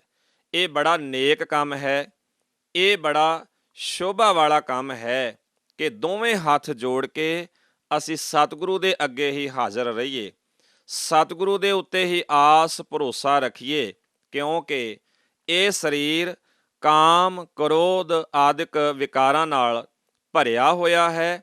ਜੇ ਕਾਮ ਕ੍ਰੋਧ ਲੋਭ ਮੋਹ ਅਹੰਕਾਰ ਵਿਕਾਰਾਂ ਨਾਲ ਇਹ ਜੀਵਨ ਭਰਿਆ ਹੋਏਗਾ ਤਾਂ ਪਰੇਸ਼ਾਨੀਆਂ ਵੀ ਵੱਧ ਹੋਣਗੀਆਂ, ਖੁਆਰੀ ਵੱਧ ਹੋਏਗੀ ਔਰ ਦੁਖੀ ਹੁੰਦਿਆਂ ਹੋਇਆਂ ਇਸ ਜੀਵਨ ਨੂੰ ਜਿੱਤ ਦੀ ਥਾਂ ਤੇ ਹਾਰ ਵਾਲੇ ਪਾਸੇ ਅਸੀਂ ਲੈ ਤੁਰਾਂਗੇ। ਪਰ ਜੇ ਸਹਿਜ ਸਹਿਜ ਸਾਡੀ ਸਾਂਝ, ਸਾਡਾ ਸਬੰਧ ਸਤਿਗੁਰੂ ਦੀ ਸਿੱਖਿਆ ਨਾਲ ਬਣ ਜਾਏ ਤੇ ਸਤਿਗੁਰੂ ਦੀ ਸਿੱਖਿਆ ਸਾਨੂੰ ਕਾਮ ਕ੍ਰੋਧ ਵੱਲੋਂ ਹਟਾ ਕੇ ਅਕਾਲ ਪੁਰਖ ਜੀ ਦੇ ਦਇਆ, ਸੰਤੋਖ, ਸੱਚ, ਧੀਰਜ, ਧਰਮ ਇਹਨਾਂ ਗੁਣਾਂ ਵੱਲ ਲੈ ਕੇ ਤੁਰਦੀ ਹੈ। ਸਤਿਗੁਰੂ ਆਖਦੇ, ਇਸੇ ਕਰਕੇ ਇਹ ਭਲਾ ਕੰਮ ਹੈ ਗੁਰੂ ਅੱਗੇ ਨਿਮਰਤਾ ਸਹਿਤ ਸਦਾ ਹਾਜ਼ਰ ਰਹਿਣਾ, ਆਸ ਭਰੋਸਾ ਗੁਰੂ ਤੇ ਰੱਖਣਾ। ਕਰ ਡੰਡੌਤ ਪੁੰਨ ਵੱਡਾ ਹੈ ਰਹਾਓ। ਸਤਿਗੁਰੂ ਆਖਦੇ ਹਨ, ਹੇ ਮਨੁੱਖ, ਗੁਰੂ ਅੱਗੇ ਢਹਿ ਪਾਓ, ਗੁਰੂ ਦੇ ਅੱਗੇ ਆਪਣਾ ਆਪ ਸਮਰਪਣ ਕਰ ਦੇ।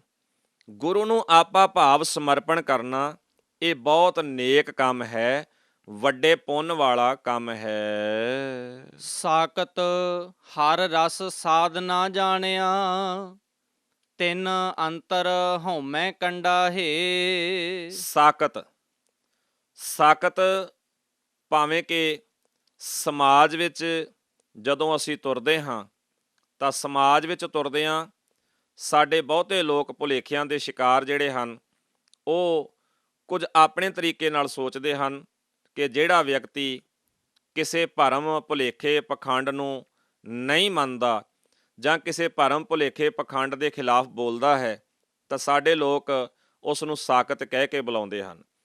ਪਰ ਸਤਿਗੁਰੂ ਦੀ ਬਾਣੀ ਨੇ ਸਾਕਤ ਮਨੁੱਖ ਦੀ ਪਰਿਭਾਸ਼ਾ ਕੁਝ ਵੱਖਰੀ ਦਿੱਤੀ ਹੈ। ਸਤਿਗੁਰੂ ਦੀ ਬਾਣੀ ਸਾਕਤ ਉਸ ਮਨੁੱਖ ਨੂੰ ਕਹਿੰਦੀ ਹੈ ਜਿਹੜਾ ਅਕਾਲ ਪੁਰਖ ਨੂੰ ਛੱਡ ਕੇ ਤੇ ਕੇਵਲ ਮਾਇਆ ਦਾ ਬੁਰਾਈਆਂ ਦਾ ਪੁਜਾਰੀ ਹੈ। ਜਿਹੜਾ ਅਕਾਲ ਪੁਰਖ ਤੋਂ ਗੁਰੂ ਤੋਂ ਇਲਾਵਾ ਕਿਤੇ ਹੋਰ ਵੀ ਟੇਕ ਰੱਖਦਾ ਹੈ, ਭਰੋਸਾ ਰੱਖਦਾ ਹੈ, ਜਿਹੜਾ ਆਪਣੇ ਜੀਵਨ ਅੰਦਰ ਕਪਟ ਰੱਖਦਾ ਹੈ, ਧੋਖਾ ਰੱਖਦਾ ਹੈ, ਈਰਖਾ ਨਫ਼ਰਤ ਰੱਖਦਾ ਹੈ, ਸਤਿਗੁਰੂ ਉਸ ਨੂੰ ਸਾਕਤ ਮਨੁੱਖ ਕਹਿ ਕੇ ਸੰਬੋਧਨ ਕਰਦੇ ਹਨ। ਦਾਤਾਰ ਜੀ ਇਸ ਸ਼ਬਦ ਦੀ ਇਸ ਪੰਕਤੀ ਦੇ ਅੰਦਰ ਬਖਸ਼ਿਸ਼ ਕਰਦਿਆਂ ਆਖਦੇ ਹਨ, ਜਿਹੜੇ ਮਨੁੱਖ ਪਰਮਾਤਮਾ ਨਾਲੋਂ ਟੁੱਟੇ ਹੋਏ ਹਨ ਉਹ ਉਸ ਦੇ ਨਾਮ ਦੇ ਰਸ ਦੇ ਸਵਾਦ ਨੂੰ ਸਮਝ ਨਹੀਂ ਸਕਦੇ। ਉਹਨਾਂ ਦੇ ਮਨ ਵਿੱਚ ਹੰਕਾਰ ਦਾ ਮਾਨੋ ਕੰਡਾ ਹੈ। ਉਹ ਇਸ ਕੰਡੇ ਦੇ ਕਾਰਨ ਹਰੀ ਸਵਾਦ ਤੋਂ, ਪਰਮੇਸ਼ਰ ਦੇ ਉਪਦੇਸ਼ ਦੇ ਰਸ ਤੋਂ ਸਦਾ ਵਾਂਝੇ ਰਹਿੰਦੇ ਹਨ। ਜਿਉਂ ਜਿਉਂ ਚਲੈ ਚੁਬੈ ਦੁਖ ਪਾਵੈ, ਜਮਕਾਲ ਸਹੈ ਸਿਰ ਡੰਡਾ ਹੈ। ਉਹ ਮਨੁੱਖ ਜਿਵੇਂ ਜਿਵੇਂ ਚੱਲਦੇ ਹਨ, ਜਿਵੇਂ ਜਿਵੇਂ ਜ਼ਿੰਦਗੀ ਦਾ ਸਫ਼ਰ ਤੈਅ ਕਰਦੇ ਹਨ, ਜਿਵੇਂ ਜਿਵੇਂ ਸੰਸਾਰ ਦੇ ਕਾਰ ਵਿਹਾਰ ਸੰਸਾਰਕ ਜ਼ਿੰਮੇਵਾਰੀਆਂ ਨਿਭਾਉਂਦੇ ਹਨ, ਜਿਵੇਂ ਜਿਵੇਂ ਚੱਲਦੇ ਹਨ ਜ਼ਿੰਦਗੀ ਦੇ ਅੰਦਰ, ਇਹ ਹਉਮੈ ਦਾ ਕੰਡਾ ਜੋ ਜੀਵਨ ਵਿੱਚ ਹੈ ਇਹ ਉਹਨਾਂ ਨੂੰ ਚੁਭਦਾ ਹੈ, ਦੁਖੀ ਕਰਦਾ ਹੈ। ਔਰ ਸਤਿਗੁਰੂ ਆਖਦੇ ਜਮਕਾਲ ਸਹੈ ਸਿਰ ਡੰਡਾ ਹੈ। ਰੱਬੀ ਸਿਧਾਂਤ ਤੋਂ ਟੁੱਟੇ ਹੋਣ ਕਰਕੇ, ਗੁਰੂ ਸਿੱਖਿਆ ਤੋਂ ਮੂੰਹ ਮੋੜ ਲੈਣ ਕਰਕੇ, ਕਾਮ ਕ੍ਰੋਧ ਦੇ ਪੁਜਾਰੀ ਹੋਣ ਕਰਕੇ ਉਹ ਸਦਾ ਹੀ ਜਮਾਂ ਦੀ ਮਾਰ ਝੱਲਦੇ ਹਨ। ਜਮਾਂ ਦਾ ਡੰਡਾ ਸਦਾ ਹੀ ਉਹਨਾਂ ਦੇ ਸਿਰ ਤੇ ਪੈਂਦਾ ਹੈ। ਸਤਿਗੁਰੂ ਜੀ ਨੇ ਪਾਵਨ ਬਾਣੀ ਦੇ ਅੰਦਰ ਸਾਕਤ ਦੀ ਪਰਿਭਾਸ਼ਾ ਨੂੰ ਬੜੇ ਪਿਆਰੇ ਸ਼ਬਦਾਂ ਦੇ ਅੰਦਰ ਹੋਰ ਵੀ ਰੂਪਮਾਨ ਕੀਤਾ ਹੈ। ਸਤਿਗੁਰੂ ਆਖਦੇ ਹਨ, ਅੰਮ੍ਰਿਤ ਕੌਰਾ ਵਿਖਿਆ ਮੀਠੀ, ਸਾਕਤ ਕੀ ਬਿਧ ਨੈਣੋ ਡੀਠੀ। ਇਹ ਸਾਕਤ ਦੀ ਬਿਧ ਹੈ, ਇਹ ਸਾਕਤ ਦਾ ਜਿਉਣ ਢੰਗ ਹੈ। ਉਹਨੂੰ ਅੰਮ੍ਰਿਤ ਕੌੜਾ ਲੱਗਦਾ ਹੈ, ਜ਼ਹਿਰ ਮਿੱਠੀ ਲੱਗਦੀ ਹੈ। ਉਹਨੂੰ ਝੂਠ ਪਸੰਦ ਲੱਗਦਾ ਹੈ, ਚੋਰੀ ਚੰਗੀ ਲੱਗਦੀ ਹੈ। ਉਹਨੂੰ ਕ੍ਰੋਧ ਚੰਗਾ ਲੱਗਦਾ ਹੈ, ਉਹਨੂੰ ਕਾਮੀ ਵਾਸ਼ਨਾਵਾਂ ਚੰਗੀਆਂ ਲੱਗਦੀਆਂ ਹਨ। ਪਰ ਸਤਿਗੁਰੂ ਅਕਾਲ ਪੁਰਖ ਜੀ ਦੇ ਬਖਸ਼ਿਸ਼ ਕੀਤੇ ਹੋਏ ਸੋਹਣੇ ਨੇਮ ਸਤ, ਸੰਤੋਖ, ਦਇਆ, ਧਰਮ, ਧੀਰਜ, ਇਮਾਨਦਾਰੀ ਇਹ ਪਸੰਦ ਨਹੀਂ, ਇਹ ਕੌੜੇ ਲੱਗਦੇ ਹਨ। ਹਰ ਜਨ ਹਰ ਹਰ ਨਾਮ ਸਮਾਣੇ, ਦੁਖ ਜਨਮ ਮਰਨ ਭਵ ਖੰਡਾ ਹੈ। ਪਰ ਸਤਿਗੁਰੂ ਜੀ ਨਾਲ ਹੀ ਇਹ ਬਖਸ਼ਿਸ਼ ਕਰਦਿਆਂ ਜ਼ਿੰਦਗੀ ਦਾ ਦੂਜਾ ਪਾਸਾ ਵੀ ਸਮਝਾਉਂਦੇ ਹਨ ਕਿ ਸਾਕਤ ਆਪਣੇ ਰਾਹ ਤੁਰਦਾ ਹੈ ਤੇ ਜੀਵਨ ਵਿੱਚ ਜੋ ਹਉਮੈ ਦਾ ਕੰਡਾ ਹੈ ਉਸ ਕਾਰਨ ਸਦਾ ਦੁਖੀ ਰਹਿੰਦਾ ਹੈ। ਸਤਿਗੁਰੂ ਜੀ ਦੂਜਾ ਪਾਸਾ ਪੇਸ਼ ਕਰਦਿਆਂ ਆਖਦੇ ਹਨ, ਪਰਮਾਤਮਾ ਦੇ ਪਿਆਰੇ ਬੰਦੇ ਪਰਮਾਤਮਾ ਦੇ ਨਾਮ ਉਪਦੇਸ਼ ਵਿੱਚ ਜੁੜੇ ਰਹਿੰਦੇ ਹਨ। ਉਹਨਾਂ ਦਾ ਸੰਸਾਰ ਵਿੱਚ ਜੰਮਣ ਮਰਨ ਦਾ ਦੁੱਖ ਕਟਿਆ ਜਾਂਦਾ ਹੈ। ਉਹ ਆਵਾਗਮਨ ਵਿੱਚੋਂ ਨਿਕਲ ਜਾਂਦੇ ਹਨ। ਜਿਵੇਂ ਕਿ ਸਤਿਗੁਰੂ ਜੀ ਨੇ ਪਾਵਨ ਬਾਣੀ ਦੇ ਅੰਦਰ ਸਾਨੂੰ ਆਵਾਗਮਨ ਦੀ ਵਿਚਾਰ ਵੀ ਬੜੇ ਖੂਬਸੂਰਤ ਸ਼ਬਦਾਂ ਵਿੱਚ ਸਮਝਾਈ ਹੈ। ਤੇ ਦਾਤਾ ਜੀ ਆਖਦੇ ਹਨ, ਕਬਹੂ ਜੀਅੜਾ ਊਬ ਚੜ੍ਹਤ ਹੈ, ਕਬਹੂ ਜਾਏ ਭਿਆਲੇ, ਲੋਭੀ ਜੀਅੜਾ ਥਿਰ ਨਾ ਰਹਿਤ ਹੈ, ਚਾਰੇ ਕੁੰਡਾਂ ਭਾਲੇ। ਜਦੋਂ ਜੀਵਨ ਵਿੱਚ ਲੋਭ ਹੋਵੇ, ਵਿਕਾਰ ਟਿਕੇ ਹੋਏ ਹੋਣ ਤੇ ਇਹ ਮਨ ਕਦੀ ਥਿਰ ਨਹੀਂ ਰਹਿੰਦਾ।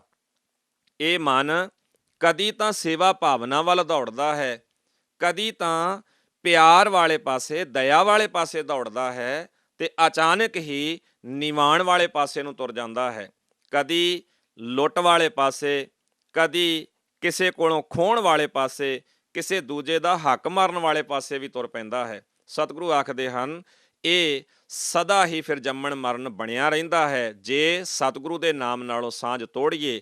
ਪਰ ਜੋ ਪਰਮੇਸ਼ਰ ਦੇ ਪਿਆਰੇ ਹਨ ਉਹ ਨਾਮ ਵਿੱਚ ਲੱਗ ਜਾਂਦੇ ਹਨ ਤੇ ਸਦਾ ਸਮਾਏ ਰਹਿੰਦੇ ਹਨ ਨਾਮ ਵਿੱਚ, ਉਹ ਆਪਣਾ ਜਨਮ ਮਰਨ ਦਾ ਦੁੱਖ ਨਾਸ਼ ਕਰ ਲੈਂਦੇ ਹਨ।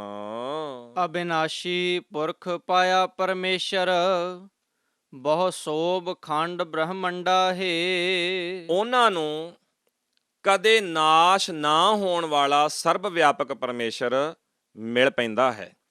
ਉਹਨਾਂ ਦੀ ਸੋਭਾ ਸਾਰੇ ਖੰਡਾਂ ਬ੍ਰਹਿਮੰਡਾਂ ਵਿੱਚ ਹੋ ਜਾਂਦੀ ਹੈ। ਭਾਵ ਉਹ ਆਪਣੇ ਜੀਵਨ ਵਿੱਚ ਉਸ ਨਾ ਨਾਸ਼ ਹੋਣ ਵਾਲੇ ਨੂੰ, ਸਦਾ ਥਿਰ ਰਹਿਣ ਵਾਲੇ ਪਰਮੇਸ਼ਰ ਨੂੰ, ਸਰਬ ਵਿਆਪਕ ਮਾਲਕ ਜੀ ਨੂੰ ਮਾਣਦੇ ਹਨ, ਉਸ ਦੇ ਦਰਸ਼ਨ ਕਰਦੇ ਹਨ। ਗੁਣਾਂ ਦੇ ਰਾਹੀਂ ਉਹ ਸਦਾ ਹੀ ਅਕਾਲ ਪੁਰਖ ਜੀ ਨੂੰ ਆਪਣੇ ਜੀਵਨ ਦੇ ਵਿੱਚ ਹੰਡਾਉਂਦੇ ਹਨ। ਹਮ ਗਰੀਬ ਮਸਕੀਨ ਪ੍ਰਭ ਤੇਰੇ, ਹਰ ਰਾਖ ਰਾਖ ਵੱਡ ਵੱਡਾ ਹੈ। ਸਤਿਗੁਰੂ ਗੁਰੂ ਰਾਮਦਾਸ ਸੱਚੇ ਪਾਤਸ਼ਾਹ ਸਾਨੂੰ ਨਿਮਾਣੇ ਜੀਵਾਂ ਨੂੰ ਵੀ, ਜੋ ਸਤਿਗੁਰੂ ਦੇ ਦਰ ਤੇ ਅਸੀਂ ਢਹਿ ਪਏ ਹਾਂ, ਨਮਸਕਾਰ ਕਰਨ ਆਏ ਹਾਂ, ਸਾਨੂੰ ਵੀ ਸਤਿਗੁਰੂ ਜੀ ਨੇ ਇਹੀ ਕੁਝ ਬਖਸ਼ਿਸ਼ ਸਿਖਾਈ ਹੈ। ਤੇ ਅਰਦਾਸ ਸਿਖਾਉਂਦਿਆਂ ਸਤਿਗੁਰੂ ਨੇ ਆਖਿਆ, ਭਲਿਓ ਸਾਨੂੰ ਵੀ ਪ੍ਰਭੂ ਦੇ ਅੱਗੇ ਇਸੇ ਤਰ੍ਹਾਂ ਨਿਮਰਤਾ ਭਾਵ ਨਾਲ ਜ਼ਿੰਦਗੀ ਦੀ ਸਫਲਤਾ ਲਈ ਨਿਮਾਣੇ ਹੋ ਕੇ ਅਰਦਾਸ ਕਰਨੀ ਚਾਹੀਦੀ ਹੈ ਤੇ ਆਖਣਾ ਚਾਹੀਦਾ ਹੈ, ਹੇ ਪ੍ਰਭੂ ਅਸੀਂ ਜੀਵ ਤੇਰੇ ਦਰ ਦੇ ਗਰੀਬ ਮੰਗਦੇ ਹਾਂ, ਤੂੰ ਸਭ ਤੋਂ ਵੱਡਾ ਸਹਾਈ ਹੈ। ਸਾਨੂੰ ਇਹਨਾਂ ਕਾਮ ਆਦਿਕ ਵਿਕਾਰਾਂ ਤੋਂ, ਇਹਨਾਂ ਜਮਾਂ ਤੋਂ ਬਚਾ ਲੈ, ਰੱਖ ਲੈ। ਅਸੀਂ ਤੇਰੇ ਹਾਂ ਤੇ ਤੂੰ ਹੀ ਸਾਨੂੰ ਰੱਖਣਹਾਰ ਹੈ। ਜਨ ਨਾਨਕ ਨਾਮ ਆਧਾਰ ਟੇਕ ਹੈ, ਹਰ ਨਾਮੇ ਹੀ ਸੁਖ ਮੰਡਾ ਹੈ। ਹੇ ਪ੍ਰਭੂ ਤੇਰੇ ਦਾਸ ਨਾਨਕ ਨੂੰ ਤੇਰਾ ਨਾਮ ਹੀ ਆਸਰਾ ਹੈ, ਤੇਰਾ ਨਾਮ ਹੀ ਸਹਾਰਾ ਹੈ, ਤੇਰੇ ਨਾਮ ਵਿੱਚ ਜੁੜਿਆਂ ਹੀ ਸੁਖ ਮਿਲਦਾ ਹੈ। ਇਹਦੇ 'ਚ ਕੋਈ ਸ਼ੱਕ ਨਹੀਂ। ਸਤਿਗੁਰੂ ਜੀ ਦੇ ਇਹ ਬੋਲ ਪੱਲੇ ਬੰਨਣ ਵਾਲੇ ਹਨ। ਜਦੋਂ ਸਤਿਗੁਰੂ ਅਕਾਲ ਪੁਰਖ ਜੀ ਦਾ ਬਖਸ਼ਿਆ ਹੋਇਆ ਸਤਿਗੁਰੂ ਦੇ ਰਾਹੀਂ, ਬਾਣੀ ਦੇ ਰਾਹੀਂ ਜੋ ਗਿਆਨ ਉਪਦੇਸ਼ ਸਾਨੂੰ ਮਿਲਦਾ ਹੈ, ਜੇ ਅਸੀਂ ਇਸ ਨੂੰ ਜ਼ਿੰਦਗੀ ਦਾ ਆਸਰਾ ਬਣਾ ਲਈਏ, ਧੁਰਾ ਬਣਾ ਲਈਏ, ਤੇ ਜ਼ਿੰਦਗੀ ਦੇ ਅੰਦਰ ਸੁੱਖ ਵੀ ਬਹੁਤ ਮਿਲਦਾ ਹੈ। ਜੇ ਅਸੀਂ ਇਸ ਨੂੰ ਛੱਡ ਕੇ ਤੁਰ ਪਈਏ ਤੇ ਜ਼ਿੰਦਗੀ ਦੇ ਅੰਦਰ ਦੁੱਖ ਵੀ, ਮੁਸ਼ਕਲ ਵੀ ਵੱਡੀ ਬਣਦੀ ਹੈ। ਸਤਿਗੁਰੂ ਇਸੇ ਲਈ ਸਾਨੂੰ ਪਿਆਰ ਨਾਲ ਇਹ ਬਾਤ ਵੀ ਸਮਝਾਉਂਦੇ ਹਨ, ਵਿਣ ਤੁਧ ਹੋਰ ਜੇ ਮੰਗਣਾ, ਸਿਰ ਦੁੱਖਾਂ ਕੈ ਦੁੱਖ, ਦੇ ਨਾਮ ਸੰਤੋਖੀਆਂ, ਉਤਰੈ ਮਨ ਕੀ ਭੁੱਖ। ਰਾਗ ਗੌੜੀ ਪੂਰਬੀ ਮਹਿਲਾ ਪੰਜਵਾਂ। ਸਤਿਗੁਰੂ ਗੁਰੂ ਅਰਜਨ ਸਾਹਿਬ ਜੀ ਦਾ ਉਚਾਰਨ ਕੀਤਾ ਹੋਇਆ ਸੋਹਿਲਾ ਬਾਣੀ ਦਾ ਇਹ ਪੰਜਵਾਂ ਸ਼ਬਦ ਹੈ ਅਤੇ ਰਾਗ ਗੌੜੀ ਪੂਰਬੀ ਵਿੱਚ ਉਚਾਰਨ ਕੀਤਾ ਹੋਇਆ ਹੈ। ਕਰੋ ਬੇਨੰਤੀ ਸੁਣੋ ਮੇਰੇ ਮੀਤਾ, ਸੰਤ ਟਹਿਲ ਕੀ ਬੇਲਾ। ਸਤਿਗੁਰੂ ਜੀ ਨੇ ਇਸ ਪਾਵਨ ਸ਼ਬਦ ਦੇ ਅੰਦਰ ਸਾਨੂੰ ਸਤ ਸੰਗਤ ਕਰਨ ਵਾਲਿਆਂ ਨੂੰ, ਬਾਣੀ ਪੜ੍ਹਨ ਵਾਲਿਆਂ ਨੂੰ, ਬਾਣੀ ਨੂੰ ਨਮਸਕਾਰ ਕਰਨ ਵਾਲਿਆਂ ਨੂੰ, ਗੁਰੂ ਨਾਲ ਸਾਂਝ ਰੱਖਣ ਵਾਲਿਆਂ ਨੂੰ ਇਹ ਇੱਕ ਪ੍ਰੇਰਣਾ ਦਿੱਤੀ ਹੈ। ਕਿਉਂਕਿ ਆਪਾਂ ਦੇਖਿਆ ਹੈ ਸਤਿਗੁਰੂ ਜੀ ਨੇ ਸੋਹਿਲਾ ਬਾਣੀ ਦੇ ਪਹਿਲੇ ਸ਼ਬਦ ਦੇ ਅੰਦਰ ਸਾਨੂੰ ਇਹ ਸਮਝਾਇਆ, ਤੁਮ ਗਾਵੋ ਮੇਰੇ ਨਿਰਭਉ ਕਾ ਸੋਹਿਲਾ। ਹੇ ਭਾਈ ਤੁਸੀਂ ਅਕਾਲ ਪੁਰਖ ਜੀ ਦਾ ਸੋਹਣਾ ਸਿਫਤ ਸਲਾਹ ਦਾ ਗੀਤ ਗਾਓ, ਕਿਉਂਕਿ ਇਸ ਦੇ ਗਾਉਣ ਨਾਲ ਸਦਾ ਸੁਖ ਹੋਏ, ਜੀਵਨ ਅੰਦਰ ਸੁਖ ਵਸਦਾ ਹੈ। ਦੂਜੇ ਸ਼ਬਦ ਅੰਦਰ ਸਤਿਗੁਰੂ ਜੀ ਨੇ ਸਾਨੂੰ ਇਹ ਬਖਸ਼ਿਸ਼ ਕੀਤੀ ਕਿ ਪਿਆਰਿਓ ਅਕਾਲ ਪੁਰਖ ਜੀ ਦੀ ਸਿਫਤ ਸਲਾਹ ਜਿਸ ਸਤ ਸੰਗਤ ਵਿੱਚ ਹੁੰਦੀ ਹੈ, ਤੁਸੀਂ ਉਸ ਨੂੰ ਆਪਣੇ ਜੀਵਨ ਦਾ ਆਸਰਾ ਬਣਾਓ, ਇਹਦੇ ਵਿੱਚ ਹੀ ਤੁਹਾਡੀ ਸੋਭਾ ਹੈ। ਇਹਦੇ ਵਿੱਚ ਹੀ ਤੁਹਾਡੀ ਭਲਾਈ ਹੈ। ਤੀਜੇ ਸ਼ਬਦ ਅੰਦਰ ਸਤਿਗੁਰੂ ਜੀ ਨੇ ਜੋ ਪ੍ਰਚਲਿਤ ਪੂਜਾ ਹੈ, ਜਿਸ ਤਰ੍ਹਾਂ ਸਮਾਜ ਅੰਦਰ ਆਪੋ ਆਪਣੇ ਤਰੀਕੇ ਨਾਲ ਲੋਕ ਪੂਜਾ ਕਰਦੇ ਹਨ, ਉਸ ਪੂਜਾ ਨੂੰ ਖੰਡਨ ਕਰਦਿਆਂ ਹੋਇਆਂ ਅਕਾਲ ਪੁਰਖ ਜੀ ਦੇ ਬਣਾਏ ਨਿਯਮ ਵਿੱਚ ਚੱਲਣ ਲਈ, ਅਕਾਲ ਪੁਰਖ ਜੀ ਦੇ ਬਣਾਏ ਭਾਣੇ ਵਿੱਚ ਚੱਲਣ ਲਈ ਸਾਨੂੰ ਪ੍ਰੇਰਣਾ ਦਿੱਤੀ ਹੈ। ਜੋ ਤਿਸ ਭਾਵੈ ਸੋ ਆਰਤੀ ਹੋਏ। ਇਹੋ ਹੀ ਆਰਤੀ ਹੈ, ਜੋ ਉਹਨੂੰ ਭਾਉਂਦਾ ਹੈ ਉਹਦੇ ਮੁਤਾਬਕ ਤੁਰ ਪੈਣਾ। ਸਤਿਗੁਰੂ ਜੀ ਨੇ ਚੌਥੇ ਸ਼ਬਦ ਅੰਦਰ ਸਾਨੂੰ ਗੁਰੂ ਅੱਗੇ ਸਦਾ ਹੀ ਸਮਰਪਣ ਭਾਵਨਾ ਨਾਲ ਰਹਿਣ ਦੀ ਜਾਚ ਸਿਖਾਈ ਹੈ ਤੇ ਆਖਿਆ ਹੈ, ਕਰ ਡੰਡੌਤ ਪੁੰਨ ਵੱਡਾ ਹੈ। ਭਾਈ, ਗੁਰੂ ਅੱਗੇ ਡੰਡੌਤ ਕਰਨੀ, ਨਮਸਕਾਰ ਕਰਨੀ, ਇਹ ਸਭ ਤੋਂ ਵੱਡਾ ਪੁੰਨ ਹੈ। ਤੇ ਪੰਜਵੇਂ ਸ਼ਬਦ ਅੰਦਰ ਸਤਿਗੁਰੂ ਇਸੇ ਹੀ ਪ੍ਰੇਰਣਾ ਨੂੰ ਦੁਹਰਾਉਂਦਿਆਂ ਆਖਦੇ ਹਨ, ਹੇ ਮੇਰੇ ਮਿੱਤਰੋ ਸੁਣੋ, ਮੈਂ ਬੇਨਤੀ ਕਰਦਾ ਹਾਂ, ਹੁਣ ਸਤਿਗੁਰੂ ਅਕਾਲ ਪੁਰਖ ਜੀ ਦੀ ਟਹਿਲ ਕਰਨ ਦਾ, ਸੇਵਾ ਕਰਨ ਦਾ ਵੇਲਾ ਹੈ, ਸਮਾਂ ਹੈ। ਈਹਾਂ ਖਾਟ ਚਲੋ ਹਰ ਲਾਹਾ, ਆਗੈ ਬਸਣ ਸੁਹੇਲਾ। ਹੁਣ ਤੁਸੀਂ ਜਦੋਂ ਗੁਰੂ ਨਾਲ ਜੁੜ ਕੇ ਬੈਠੋਗੇ, ਇਹ ਵਕਤ ਜ਼ਿੰਦਗੀ ਦਾ ਲਾਭ ਲੱਭਣ ਦਾ ਹੈ, ਕੁਝ ਪ੍ਰਾਪਤੀ ਕਰਨ ਦਾ ਹੈ। ਸੇਵਾ ਕਰੋਗੇ ਤਾਂ ਇਸ ਜਨਮ ਵਿੱਚ, ਇਸ ਸਮੇਂ ਵਿੱਚ ਪ੍ਰਭੂ ਦੇ ਨਾਮ ਉਪਦੇਸ਼ ਦੀ ਖੱਟੀ ਖੱਟ ਕੇ ਜੀਵਨ ਨੂੰ ਸਫਲਤਾ ਵੱਲ ਲੈ ਕੇ ਤੁਰੋਗੇ ਅਤੇ ਭਵਿੱਖ ਵਿੱਚ ਆਉਣ ਵਾਲੇ ਸਮੇਂ ਅੰਦਰ ਪਰਲੋਕ ਵਿੱਚ ਜ਼ਿੰਦਗੀ ਸੋਹਣੀ, ਸੁਖਮਈ, ਸੰਤੋਖ ਵਾਲੀ ਬਣ ਜਾਏਗੀ। ਔਦ ਘਟੈ ਦਿਨ ਸਰੈਣ ਆਰੇ। ਸਤਿਗੁਰੂ ਜੀ ਬਖਸ਼ਿਸ਼ ਕਰਦਿਆਂ ਆਖਦੇ ਹਨ, ਹੇ ਮਨ, ਦਿਨ ਰਾਤ ਬੀਤ ਬੀਤ ਕੇ ਉਮਰ ਘਟਦੀ ਜਾ ਰਹੀ ਹੈ।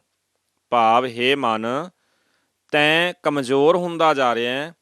ਤੇਰਾ ਸਤਿਗੁਰੂ ਜੀ ਨਾਲੋਂ ਸਾਂਝ ਟੁੱਟਣ ਕਰਕੇ ਦਿਨ ਦਿਨ ਔਦ ਘਟਣ ਵਾਲਾ ਇਹ ਸਿਲਸਿਲਾ ਸ਼ੁਰੂ ਹੋ ਚੁੱਕਾ ਹੈ। ਜਿਵੇਂ ਸਤਿਗੁਰੂ ਜੀ ਰਹਿਰਾਸ ਬਾਣੀ ਅੰਦਰ ਬਖਸ਼ਿਸ਼ ਕਰਦਿਆਂ ਹੋਇਆਂ ਬੜੇ ਪਿਆਰੇ ਸ਼ਬਦ ਰੱਖਦੇ ਹਨ ਤੇ ਆਖਦੇ ਹਨ, ਹਰ ਬਿਸਰਤ ਤੇਰੇ ਗੁਣ ਗਲਿਆ। ਹੇ ਮੇਰੇ ਮਨ, ਰੱਬ ਨੂੰ ਵਿਸਰਨ ਕਰਕੇ ਤੇਰੇ ਗੁਣ ਗਲ ਗਏ ਹਨ, ਤੂੰ ਤਬਾਹੀ ਵਾਲੇ ਪਾਸੇ ਤੁਰ ਪਿਆ ਹੈ। ਤੇ ਸਤਿਗੁਰੂ ਜੀ ਇੱਥੇ ਵੀ ਮਨ ਨੂੰ ਸੰਬੋਧਨ ਕਰਦਿਆਂ ਆਖਦੇ ਹਨ, ਹੇ ਮਨ, ਤੇਰੇ ਗੁਣਾਂ ਵਾਲੀ ਉਮਰ ਘਟਦੀ ਜਾ ਰਹੀ ਹੈ, ਬੀਤਦੀ ਜਾ ਰਹੀ ਹੈ। ਮਨ ਗੁਰ ਮਿਲ ਕਾਜ ਸਵਾਰੇ ਰਹਾਓ। ਹੇ ਮੇਰੇ ਮਨ, ਗੁਰੂ ਨੂੰ ਮਿਲ ਕੇ ਮਨੁੱਖਾ ਜੀਵਨ ਦਾ ਕੰਮ ਸਿਰੇ ਚਾੜ। ਇਹ ਕੰਮ ਰੁਕਿਆ ਹੋਇਆ ਹੈ। ਇਸ ਕੰਮ ਨੂੰ ਤੂੰ ਸਵਾਰਨ ਲਈ ਗੁਰੂ ਦਾ ਆਸਰਾ ਲੈ, ਗੁਰੂ ਨਾਲ ਮਿਲ, ਗੁਰੂ ਦੀ ਗੱਲ ਸੁਣ, ਗੁਰੂ ਦੇ ਉਪਦੇਸ਼ ਵੱਲ ਧਿਆਨ ਦੇ। ਤੂੰ ਸਮਾਜ ਦੇ ਬਖੇੜਿਆਂ ਵਿੱਚ ਧਿਆਨ ਦਿੱਤਾ ਹੈ, ਤੂੰ ਕਾਮ ਕ੍ਰੋਧ ਨਾਲ ਸਾਂਝ ਬਣਾਈ ਹੋਈ ਹੈ। ਨਹੀਂ, ਇਸ ਨੂੰ ਛੱਡ ਕੇ ਗੁਰੂ ਨਾਲ ਸਾਂਝ ਬਣਾ, ਤਾਂ ਕਿ ਜੀਵਨ ਦੀ ਸਫਲਤਾ ਹੋਰ ਸੋਹਣੀ ਹੋ ਜਾਏ। ਬੜੇ ਚੰਗੇ ਤਰੀਕੇ ਨਾਲ ਤੈਨੂੰ ਗੁਰੂ ਸੋਹਣੀ ਜੀਵਨ ਜਾਚ ਸਿਖਾਏਗਾ। ਇਸ ਲਈ ਆ ਗੁਰੂ ਨਾਲ ਸਾਂਝ ਬਣਾ ਤੇ ਘਟਦੀ ਉਮਰ ਦੇ ਦੌਰਾਨ ਸਫਲਤਾ ਵਾਲੇ ਰਾਹ ਤੇ ਤੁਰ ਪਓ। ਇਹ ਸੰਸਾਰ ਬੇਕਾਰ ਸੰਸੇ ਮੈਂ, ਤਰਿਓ ਬ੍ਰਹਮ ਗਿਆਨੀ। ਸਤਿਗੁਰੂ ਜੀ ਆਖਦੇ ਹਨ, ਇਹ ਜਗਤ ਵਿਕਾਰਾਂ ਨਾਲ ਭਰਪੂਰ ਹੈ। ਜਗਤ ਦੇ ਜੀਵ ਤੌਖਲਿਆਂ ਵਿੱਚ, ਸਹਿਮ ਵਿੱਚ ਡੁੱਬ ਰਹੇ ਹਨ। ਇਹਨਾਂ ਵਿੱਚੋਂ ਉਹੀ ਮਨੁੱਖ ਤਰਦਾ ਹੈ, ਨਿਕਲਦਾ ਹੈ, ਜਿਸ ਨੇ ਗੁਰੂ ਦੇ ਰਾਹੀਂ ਪਰਮਾਤਮਾ ਨਾਲ ਜਾਣ ਪਛਾਣ ਬਣਾ ਲਈ ਹੈ, ਪਰਮਾਤਮਾ ਦੀ ਸੋਝੀ ਹਾਸਲ ਕਰ ਲਈ ਹੈ। ਜਿਸੈ ਜਗਾਏ ਪਿਆਵੈ ਇਹ ਰਸ, ਅਕਥ ਕਥਾ ਤਿਨ ਜਾਨੀ। ਵਿਕਾਰਾਂ ਵਿੱਚ ਸੁੱਤੇ ਹੋਏ ਜਿਸ ਮਨੁੱਖ ਨੂੰ ਪ੍ਰਭੂ ਗੁਰੂ ਦੇ ਰਾਹੀਂ ਆਪ ਜਗਾ ਕੇ ਇਹ ਨਾਮ ਉਪਦੇਸ਼ ਦਾ ਅੰਮ੍ਰਿਤ ਪਿਆਉਂਦਾ ਹੈ, ਉਸ ਮਨੁੱਖ ਨੇ ਅਕਥ ਪ੍ਰਭੂ ਦੀਆਂ ਗੱਲਾਂ, ਬੇਅੰਤ ਗੁਣਾਂ ਵਾਲੇ ਪ੍ਰਭੂ ਦੀ ਸਿਫਤ ਸਲਾਹ ਕਰਨ ਦੀ ਜਾਚ ਸਿੱਖ ਲਈ ਹੈ। ਉਹ ਅਕਾਲ ਪੁਰਖ ਜੀ ਦੀ ਸਿਫਤ ਸਲਾਹ ਵਿੱਚ ਲੱਗਦਾ ਹੈ। ਉਹ ਅਕਥ ਅਕਾਲ ਪੁਰਖ ਜੀ ਦੀਆਂ ਨਾ ਕਥੀਆਂ ਜਾਣ ਵਾਲੀਆਂ ਬਾਤਾਂ ਨੂੰ ਸਮਝ ਲੈਂਦਾ ਹੈ ਜੋ ਗੁਰੂ ਨਾਲ ਸਾਂਝ ਬਣਾਉਂਦਾ ਹੈ। ਜਾ ਕਉ ਆਏ ਸੋਈ ਬਿਹਾਜੋ, ਹਰ ਗੁਰ ਤੇ ਮਨੈ ਬਸੇਰਾ। ਸਤਿਗੁਰੂ ਆਖਦੇ, ਹੇ ਭਾਈ, ਜਿਸ ਕੰਮ ਵਾਸਤੇ ਇੱਥੇ ਆਏ ਹੋ ਉਸ ਦਾ ਵਣਜ ਕਰੋ। ਜਿਸ ਕੰਮ ਲਈ ਇਹ ਜੀਵਨ ਮਿਲਿਆ ਹੈ ਉਸੇ ਕੰਮ ਲਈ ਸਦਾ ਤਾਂਘ ਜੀਵਨ ਵਿੱਚ ਬਣਾਈ ਰੱਖੋ। ਉਹ ਹਰ ਨਾਮ ਗੁਰੂ ਦੀ ਰਾਹੀਂ ਹੀ ਮਨ ਵਿੱਚ ਵਸਦਾ ਹੈ। ਪਰਮੇਸ਼ਰ ਦੇ ਗੁਣ ਗੁਰੂ ਹੀ ਬਖਸ਼ਿਸ਼ ਕਰਦਾ ਹੈ। ਇਸ ਲਈ ਸਭ ਤੋਂ ਵੱਡਾ ਜੀਵਨ ਦਾ ਮਨੋਰਥ ਹੈ ਪ੍ਰਭੂ ਅਕਾਲ ਪੁਰਖ ਜੀ ਦੇ ਗੁਣ ਇਕੱਠੇ ਕਰਨੇ, ਗੁਣਾਂ ਦੇ ਮੁਤਾਬਕ ਆਪਣੀ ਜ਼ਿੰਦਗੀ ਨੂੰ ਸਵਾਰਨਾ। ਨਿਜ ਘਰ ਮਹਿਲ ਪਾਵੋ ਸੁਖ ਸਹਜੇ, ਬੋਹਰ ਨਾ ਹੋਏਗੋ ਫੇਰਾ। ਹੇ ਭਾਈ, ਜੇ ਗੁਰੂ ਦੀ ਸ਼ਰਨ ਪਾਵੋਗੇ ਤਾਂ ਆਤਮਿਕ ਆਨੰਦ ਅਤੇ ਅਡੋਲਤਾ, ਭਾਵ ਜੀਵਨ ਵਿੱਚ ਜਿਹੜਾ ਡਾਵਾਂਡੋਲਪਨ ਹੈ, ਜੋ ਜੀਵਨ ਵਿੱਚ ਥਿੜਕਣਾ ਆ ਜਾਂਦੀ ਹੈ, ਅਸੀਂ ਇੱਧਰ ਉੱਧਰ ਭਟਕ ਜਾਂਦੇ ਹਾਂ, ਸਤਿਗੁਰੂ ਆਖਦੇ ਇਹ ਖਤਮ ਹੋ ਜਾਏਗੀ। ਜੀਵਨ ਵਿੱਚ ਆਨੰਦ ਆਏਗਾ, ਅਡੋਲਤਾ ਆ ਜਾਏਗੀ ਤੇ ਆਪਣੇ ਅੰਦਰ ਹੀ ਪ੍ਰਮਾਤਮਾ ਦਾ ਟਿਕਾਣਾ ਲੱਭ ਲਵੋਗੇ। ਭਾਵ ਪਰਮੇਸ਼ਰ ਨੂੰ ਸਾਨੂੰ ਵੱਖ-ਵੱਖ ਥਾਵਾਂ ਤੇ ਲੱਭਣ ਦੀ ਲੋੜ ਨਹੀਂ। ਨਾ ਪਰਮੇਸ਼ਰ ਜੰਗਲਾਂ ਵਿੱਚ ਰਹਿੰਦਾ ਹੈ ਤੇ ਨਾ ਹੀ ਪਰਮੇਸ਼ਰ ਕਿਸੇ ਵੱਖਰੇ ਵਿਸ਼ੇਸ਼ ਭਵਨ ਥਾਂ ਵਿੱਚ ਰਹਿੰਦਾ ਹੈ। ਪਰਮੇਸ਼ਰ ਸਾਡੇ ਜੀਵਾਂ ਦੇ ਹਿਰਦਿਆਂ ਵਿੱਚ ਰਹਿੰਦਾ ਹੈ ਤੇ ਸਤਿਗੁਰੂ ਆਖਦੇ ਹਨ ਇਹ ਟਿਕਾਣਾ ਹਿਰਦੇ ਵਾਲਾ ਗੁਰੂ ਦੇ ਰਾਹੀਂ ਲੱਭ ਜਾਂਦਾ ਹੈ ਤੇ ਫਿਰ ਮਨੁੱਖ ਸੰਸਾਰ ਦੇ ਇਸ ਲੋਭ ਮੋਹ ਹੰਕਾਰ ਵਾਲੇ ਆਵਾਗਮਨ ਤੋਂ ਮੁਕਤ ਹੋ ਜਾਂਦਾ ਹੈ। ਅੰਤਰ ਜਾਮੀ ਪੁਰਖ ਵਿਧਾਤੇ, ਸ਼ਰਦਾ ਮਨ ਕੀ ਪੂਰੇ। ਸਤਿਗੁਰੂ ਆਖਦੇ, ਹੇ ਹਰੇਕ ਦਿਲ ਦੇ ਜਾਣਨ ਵਾਲੇ ਸਰਬ ਵਿਆਪਕ ਸਿਰਜਣਹਾਰ, ਮੇਰੇ ਮਨ ਦੀ ਇੱਛਾ ਪੂਰੀ ਕਰ। ਅੰਤਰਜਾਮੀ ਸਤਿਗੁਰੂ ਅਕਾਲ ਪੁਰਖ, ਮੇਰੇ ਮਨ ਦੀ ਹੁਣ ਇੱਕ ਤਾਂਘ ਹੈ, ਮੇਰੇ ਮਨ ਵਿੱਚ ਇੱਕ ਇੱਛਾ ਪ੍ਰਬਲ ਹੋਈ ਹੈ, ਕਿਰਪਾ ਕਰ ਮੇਰੀ ਇਹ ਇੱਛਾ ਪੂਰੀ ਕਰ ਦੇ। ਨਾਨਕ ਦਾਸ ਇਹ ਸੁਖ ਮੰਗੈ, ਮੋਹ ਕਉ ਕਰ ਸੰਤਨ ਕੀ ਧੂਰੇ। ਦਾਸ ਨਾਨਕ ਤੈਥੋਂ ਇਹੀ ਇੱਕ ਸੁੱਖ ਮੰਗਦਾ ਹੈ ਕਿ ਮੈਨੂੰ ਸਤਿਗੁਰਾਂ ਦੇ ਚਰਨਾਂ ਦੀ ਧੂੜ ਬਣਾ ਦੇ। ਮੈਂ ਸਤਿਗੁਰਾਂ ਦੇ ਚਰਨਾਂ ਦੀ ਧੂੜ ਬਣਨਾ ਚਾਹੁੰਦਾ ਹਾਂ, ਕਿਉਂਕਿ ਜ਼ਿੰਦਗੀ ਦੀ ਸਫਲਤਾ ਇਸੇ ਵਿੱਚ ਹੈ, ਜ਼ਿੰਦਗੀ ਦਾ ਸੁਹੱਪਣ ਇਸੇ ਵਿੱਚ ਹੈ। ਜਦੋਂ ਗੁਰਬਾਣੀ ਨੂੰ ਪੜ੍ਹਦੇ ਹਾਂ, ਧੂਰੇ ਜਾਂ ਧੂਰੀ ਸ਼ਬਦ ਆਉਂਦਾ ਹੈ, ਧੂੜੀ ਸ਼ਬਦ ਆਉਂਦਾ ਹੈ, ਤਾਂ ਆਮ ਤੌਰ 'ਤੇ ਆਪਾਂ ਇਹ ਬਹੁਤ ਸਾਰੇ ਪ੍ਰਚਲਿਤ ਸ਼ਬਦਾਂ ਦੇ ਵਿੱਚ ਵਰਤ ਲੈਂਦੇ ਹਾਂ ਕਿ ਪਰਮਾਤਮਾ ਨੇ ਜੋ ਜੀਵ ਭੇਜੇ ਹਨ, ਜਿਹੜਾ ਇਹਨਾਂ 'ਚੋਂ ਨਾਮ ਜਪਦਾ ਹੈ, ਉਹਨਾਂ ਦੇ ਪੈਰਾਂ ਦੀ ਮਿੱਟੀ ਕੋਈ ਮੱਥੇ ਨੂੰ ਲਾ ਰਿਹਾ ਹੈ ਤੇ ਕੋਈ ਉਸ ਨੂੰ ਖਾ ਕੇ ਆਪਣੇ ਜੀਵਨ ਦੀ ਸਫਲਤਾ ਬਣਾ ਰਿਹਾ ਹੈ। ਜਦੋਂ ਕਿ ਸਤਿਗੁਰੂ ਜੀ ਦੀ ਬਾਣੀ ਨੇ ਬੜੇ ਪਿਆਰੇ ਸ਼ਬਦਾਂ ਦੇ ਵਿੱਚ ਸਾਨੂੰ ਇਹ ਗੱਲ ਸਮਝਾਈ ਹੈ ਕਿ ਗੁਰੂ ਕੀ ਸਿੱਖਿਆ, ਗੁਰੂ ਕਾ ਉਪਦੇਸ਼, ਸਤਿਗੁਰੂ ਜੀ ਵੱਲੋਂ ਦਿੱਤੀ ਹੋਈ ਜੀਵਨ ਜਾਚ ਹੀ ਅਸਲ ਚਰਨ ਧੂੜ ਹੈ। ਕਿਉਂਕਿ ਜਿੰਨੀ ਦੇਰ ਤੱਕ ਸਾਨੂੰ ਸਤਿਗੁਰੂ ਦੇ ਚਰਨ ਸਮਝ ਨਹੀਂ ਲੱਗਣਗੇ, ਓਨੀ ਦੇਰ ਤੱਕ ਧੂੜੀ ਦੀ ਵੀ ਸਮਝ ਨਹੀਂ ਲੱਗੇਗੀ। ਸਤਿਗੁਰੂ ਨੇ ਬਾਣੀ ਅੰਦਰ ਇਹ ਭੁਲੇਖੇ ਸਾਡੇ ਕੱਢੇ ਹੋਏ ਹਨ, ਦੂਰ ਕੀਤੇ ਹੋਏ ਹਨ ਤੇ ਦਾਤਾ ਜੀ ਆਖਦੇ ਹਨ ਸਤਿਗੁਰੂ ਦਾ ਜਿਹੜਾ ਸ਼ਬਦ ਹੈ ਇਹੀ ਸਤਿਗੁਰੂ ਦੇ ਚਰਨ ਹਨ। ਜਦੋਂ ਸਤਿਗੁਰੂ ਦੇ ਸ਼ਬਦ ਜੀਵਨ ਵਿੱਚ ਵਸ ਜਾਣ ਤੇ ਇਹਨਾਂ ਸ਼ਬਦਾਂ ਦਾ ਤੱਤ ਸਾਰ ਹੀ ਜੀਵਨ ਲਈ ਸੋਹਣੀ ਧੂੜੀ ਬਣ ਜਾਂਦਾ ਹੈ।